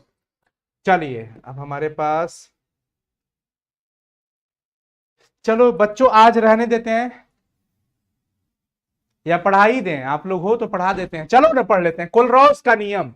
कुलरॉस एक साइंटिस्ट थे, इन्होंने कहा कि अनंत तनुता पर जब हम डाइल्यूशन बढ़ा देंगे, बहुत ज्यादा तनुता हो जाएगी, उस सिचुएशन में किसी वैद्युत अपघट्य की जो मोलर चालकता होती है, जो चालकता होती है, उसमें धनायन की चालकता और ऋणायन की चालकता के योगफल के बराबर होती है। जैसे मान लीजिए कि NaCl है, तो NaCl की जो चालकता होगी अनंत तनु, अनंत का मतलब ये हो गया इंफिनिटी लग गया, और ये लैम्डा मतलब क्या हो गया, चालकता किसका भैया, NaCl का। ये कितना होगा, तो ये एक Na+ वाला जो चालकता होगी उसकी चालकता और Cl- वाली जो चालकता होगी, और यहां पे इन्फिनाइट होगा क्योंकि अनंत की बात हो रही है। तो Na+ वाले की चालकता और Cl- वाले की चालकता के योगफल के बराबर होगी इसकी चालकता, योगफल के बराबर होगी इसकी चालकता। जैसे मान लो HCl की बात, KCl की बात हो जाए, तो लेमडा KCl किसके बराबर होगा जी, ये अनंत हो गया। ये किसके बराबर, पूरी चालकता किसके बराबर होगी, तो भैया जी K की चालकता और Cl- की चालकता को जोड़ देंगे तो ये पूरे KCl की चालकता निकल जाएगी। अगर NaOH की चालकता निकालना है तो NaOH की चालकता किसके बराबर होगी, अनंत पर, तो भैया हम कहेंगे Na+ वाला का और साथ में OH- वाले की चालकता, दोनों को हम क्या कर देंगे, दोनों को हम क्या कर देंगे, जोड़ देंगे, तो NaOH का निकल जाएगा। यही था कुलरॉस जी का नियम। कुलरॉस जी यही कह रहे थे कि अगर तनुता बहुत ज्यादा हो गई, अनंत मात्रा में चली गई, उस सिचुएशन पर पूरे यौगिक का जो हम चालकता निकालना चाहते हैं वो उसके प्रत्येक अवयव, जैसे धनायन की चालकता और ऋणायन की चालकता के योगफल के बराबर होती है। धनायन की चालकता और ऋणायन की चालकता के योगफल के बराबर होती है। इस पे हम लोग न्यूमेरिकल करेंगे, जब हम आपको ऑब्जेक्टिव सेशन कराएंगे ना, तो उसमें हम इस पे न्यूमेरिकल लेके आएंगे, आपको बताएंगे। घबराइएगा मत, पहले ये समझ जाओ, पहले थ्योरी तो समझ लो कि KCl की चालकता अगर हमें निकालनी है अनंत तनुता पर, तो K+ की चालकता जो होगी और Cl- की जो कंडक्टिविटी होगी उसको जोड़ देंगे तो टोटल चालकता KCl की निकल जाएगी। अगर NaOH का निकालना है तो Na+ की चालकता यानी धनायन की चालकता और ऋणायन की चालकता का योगफल कर देंगे तो NaOH यानी कि सोडियम हाइड्रोक्साइड का कंप्लीट चालकता निकल जाएगा। Clear clear clear clear clear.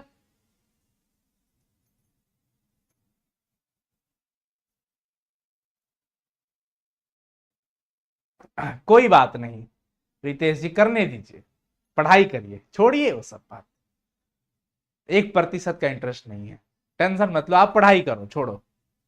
हमें अपने काम पे फोकस है, हमें आप पे फोकस है, हम आपको कैसे बेहतर पढ़ा पाए। ठीक है,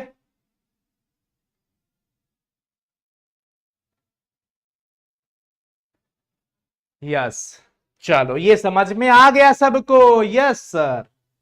कुलरॉस आप समझ गए। अब आपके सामने आ जाता है इंपॉर्टेंट सवाल, सेल या बैटरी। सेल क्या होता है, आप सेल देखते हो ना, एक पेंसिल बैटरी वाली जो सेल होती है वो देखते हो, जो घड़ी के अंदर हम लगाते हैं, उसमें क्या होता है, एक लेयर ऊपर से बड़े अच्छे से उसको कवर करके रखा होता है, लेकिन उसके अंदर क्या रहता है, उसके अंदर केमिकल्स रहते हैं, उसके अंदर बच्चों केमिकल्स रहता है, और वो केमिकल केमिकल रिएक्शन करता है। उस केमिकल रिएक्शन से यानी कि रासायनिक अभिक्रियाएं होती है, रासायनिक अभिक्रियाओं से रासायनिक ऊर्जा मिलता है, और उस रासायनिक ऊर्जा से हमें विद्युत ऊर्जा मिलता है। यानी सेल एक ऐसी युक्ति है जिसके अंदर रासायनिक अभिक्रिया हो रही थी और उससे निकला था रासायनिक ऊर्जा, और उसको बदल दिया जाता है विद्युत ऊर्जा में। तो सेल एक ऐसी युक्ति होती है जिसके अंदर हो रही रासायनिक अभिक्रियाओं से उत्पन्न रासायनिक ऊर्जा को विद्युत ऊर्जा में बदल दिया जाता है, उसको सेल कहते हैं। सेल का एक भाग पॉजिटिव होता है और दूसरा वाला सिरा निगेटिव होता है। कई सारे सेल को आपस में जोड़ दिया जाता है तो बैटरी बन जाता है। सेल एक ऐसी युक्ति है जो अपने अंदर हो रही रासायनिक अभिक्रिया से उत्पन्न रासायनिक ऊर्जा को विद्युत ऊर्जा में बदल देती है। Cell is a device which converts the chemical energy into electrical energy. पर कहां से? जो उसके अंदर हो रही है रिएक्शन, उसको इलेक्ट्रिकल एनर्जी में कन्वर्ट कर देता है। देखो ये सेल हो गया और ये बैटरी हो गया। इस बैटरी के अंदर कई सारे सेल को कनेक्ट किया गया है। बच्चों सेल दो प्रकार के हो जाते हैं। सेल दो प्रकार के होता है, एक चार्जेबल रिचार्जेबल और एक नॉन रिचार्जेबल। यानी एक को हम कहते हैं प्राइमरी सेल और दूसरे को कहते हैं सेकेंडरी सेल। समझ लेना सभी लोग। प्राइमरी सेल का मतलब प्राथमिक सेल, जिसको एक बार समाप्त हो जाने के बाद हम दोबारा यूज नहीं कर सकते हैं। जैसे बाजार में कुछ ऐसे सेल है जो एक बार खत्म हो गया तो फिर हम उसको फेंक देते हैं, उसको हम इस्तेमाल नहीं कर पाते हैं, वो हो जाता है प्राइमरी सेल। उसको क्या कहते हैं हम लोग? प्राइमरी सेल कहते हैं। ध्यान रखिएगा सभी लोग। वैसा सेल जो समाप्त हो जाने पर पुनः इस्तेमाल नहीं किया जाता है, हम उसे क्या कहते हैं बच्चों? प्राथमिक सेल। दूसरा वैसा सेल जिसको हम बार बार यूज कर सके, चार्ज करके दोबारा हम यूज कर सकते। जैसे मोबाइल की बैटरी समाप्त हो जाती है तो दोबारा चार्ज कर लेते हो ना। कार की बैटरी खत्म हो जाती है, डिस्चार्ज हो जाता है तो फिर हम चार्ज कर लेते हैं ना। ये बड़ी वाली एक्साइड की बैटरी वगैरह जो देखते हो, ये सब क्या होता है? रिचार्जेबल बैटरी होता है। तो जो रिचार्ज हो जाए, दोबारा से चार्ज किया जा सकता है, उसको द्वितीयक सेल कहा जाता है, सेकेंडरी सेल कहा जाता है। और प्राथमिक सेल वो होता है जो एक बार समाप्त हो जाने के बाद दोबारा हम यूज ना करते हैं। उसको क्या कहेंगे बच्चों? उसको कहते हैं, क्या कहते हैं? प्राथमिक सेल। यानी कि यहां पे देख लो आप सभी, प्राथमिक सेल जो रिचार्जेबल नहीं हो, रिचार्जेबल नहीं हो। प्राथमिक सेल की बनावट कुछ इस प्रकार से होती है बच्चों। ये पीतल का कैप होता है जो प्लस का काम करता है, और इसके सबसे बाहर वाला लेयर जो होता है जिंक का कंटेनर होता है जो एनोड का काम करता है। जिंक वाला किसका काम करता है? एनोड का काम करता है। अब देखिए इसके अंदर हम एक लेई भरते हैं MnO2 प्लस में कार्बन का, MnO2 प्लस में ग्रेफाइट का चूर्ण रहता है, और ये पेस्ट हम भरते हैं अमोनियम क्लोराइड और ZnCl2 का। विद्युत धारा का प्रवाह होता है। कार्डबोर्ड से इसको सुरक्षित कर दिया जाता है, कार्डबोर्ड का कवर रहता है। इसमें दो प्रकार की रिएक्शन होता है। Zn का जो छड़ है जो एनोड का काम कर रहा था, जिंक का जो बाहरी लेयर था वो एनोड का काम करता है, और जिंक क्या करता है बच्चों? +2 बनता है 2 इलेक्ट्रॉन त्याग करके। और अगर हम कैथोड की बात करते हैं तो उस पे ये रिएक्शन होता है, कौन सा? MnO2 प्लस में NH4 प्लस, ये इस इलेक्ट्रॉन को ग्रहण करके MnOOH और साथ में NH3 बनाता है। अब आपको समझना है कि in the reaction at cathode, इस रिएक्शन में कैथोड पर manganese is reduced from the +4 oxidation state to +3। MnO2 में Mn+4 से +3 में रिड्यूस हो जाता है। Ammonia produced in the reaction forms a complex with Zn+2। Ammonia जो बना है वो Zn+2 के साथ मिलकर के कॉम्प्लेक्स बनाता है, और वो कौन सा कॉम्प्लेक्स बनाता है बच्चों? ZnNH3 4 2+, ये कॉम्प्लेक्स बनाता है। Zn किसके साथ मिलके? अमोनिया के साथ। क्यों? और ये बड़ा काम करता है, ये विस्फोट को होने से रोकता है। इसका पोटेंशियल जो विभव होता है शुष्क सेल का 1.5 वोल्ट के आसपास होता है। 1.5 वोल्ट के आसपास होता है। कितना होता है बच्चों? 1.5 वोल्ट के आसपास होता है। 1.5 वोल्ट। अगर आपसे कोई पूछे शुष्क सेल का ईएमएफ कितना होता है, इलेक्ट्रोमोटिव फोर्स कितना होता है? 1.5 वोल्ट। 1.5 वोल्ट। यह सेल तब तक काम करती है जब तक कि इसके विद्युत विभव का अंतर शून्य ना हो जाए। विभव का अंतर शून्य हो जाएगा, विभवांतर शून्य हो जाएगा, ये सेल खत्म हो जाएगा, फिर हम इसे फेंक देते हैं। हम इसको दोबारा से चार्ज नहीं कर पाते हैं क्योंकि ये रिचार्जेबल नहीं है, नॉन रिचार्जेबल है। इसको लेक्लांचे वैज्ञानिक ने बनाया था, इसलिए हम इसको लेक्लांचे सेल भी कहते हैं, शुष्क सेल भी कहते हैं, लेक्लांचे सेल भी कहते हैं। समझ में आया? किसी को कोई प्रॉब्लम हो तो बताएं सभी लोग, कोई दिक्कत?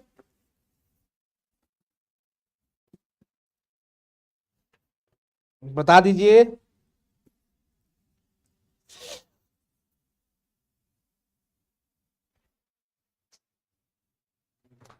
लहरों से डरकर नौका पार ना, 10 मिनट और।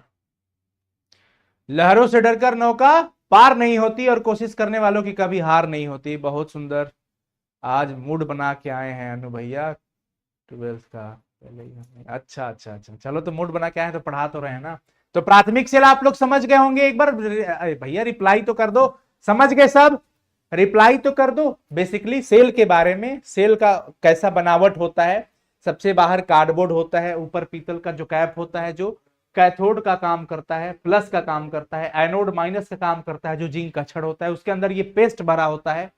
अब ये मिल करके रिएक्शन जो होता है तो Zn, ये Zn+2 और ये जो अमोनिया बनता है ये मिल करके एक कॉम्प्लेक्स बनाता है। इसको ध्यान में रखना है, ZnNH3 4 2+। ये कॉम्प्लेक्स विस्फोट होने से रोकता है, ये काम का होता है। समझ आया? और इसका पोटेंशियल लगभग 1.5 वोल्ट के आसपास होता है। दूसरा हम पढ़ते हैं प्राथमिक सेल में, आप ये सब भी जो सेल देखते हो ना, मरकरी सेल जिसे हम कहते हैं, क्या कहते हैं? Mercury cell. और इसका ईएमएफ कितना होता है बच्चों? 1.35 वोल्ट के आसपास। ठीक है ना? कोई दिक्कत?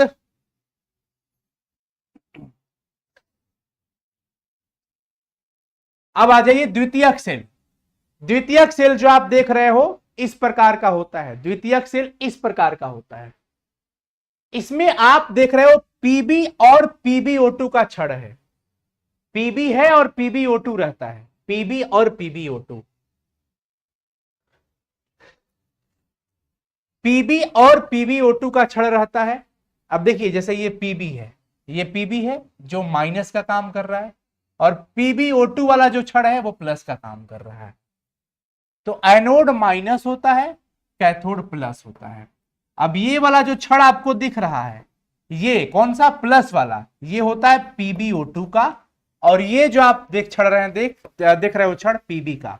आपने बड़ी वाली बैटरी को देखा होगा, बड़ी वाली बैटरी के अंदर कई सारे शीशा के परत दर परत लगे होते हैं, कई सारे लेड का परत रहता है। जब आप बड़ी वाली बैटरी खोल के देखोगे ना, उसके अंदर ढक्कन खोल के, तो आपको दिखता है।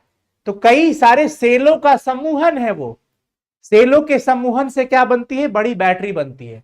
तो देखो इस प्रकार से ये जितने पीबी के छड़ है ना, इसको एक करके माइनस एनोड बना दिया गया, और पीबीओ2 वाला जो छड़ है इसको एक करके दूसरा सिरा कैथोड बना दिया गया जो कि प्लस हो गया। जैसे यहां पे आप देख रहे हो पूरे कंटेनर के अंदर जो भी प्लेट था, सभी प्लेट को एक साथ कनेक्ट कर दिया गया।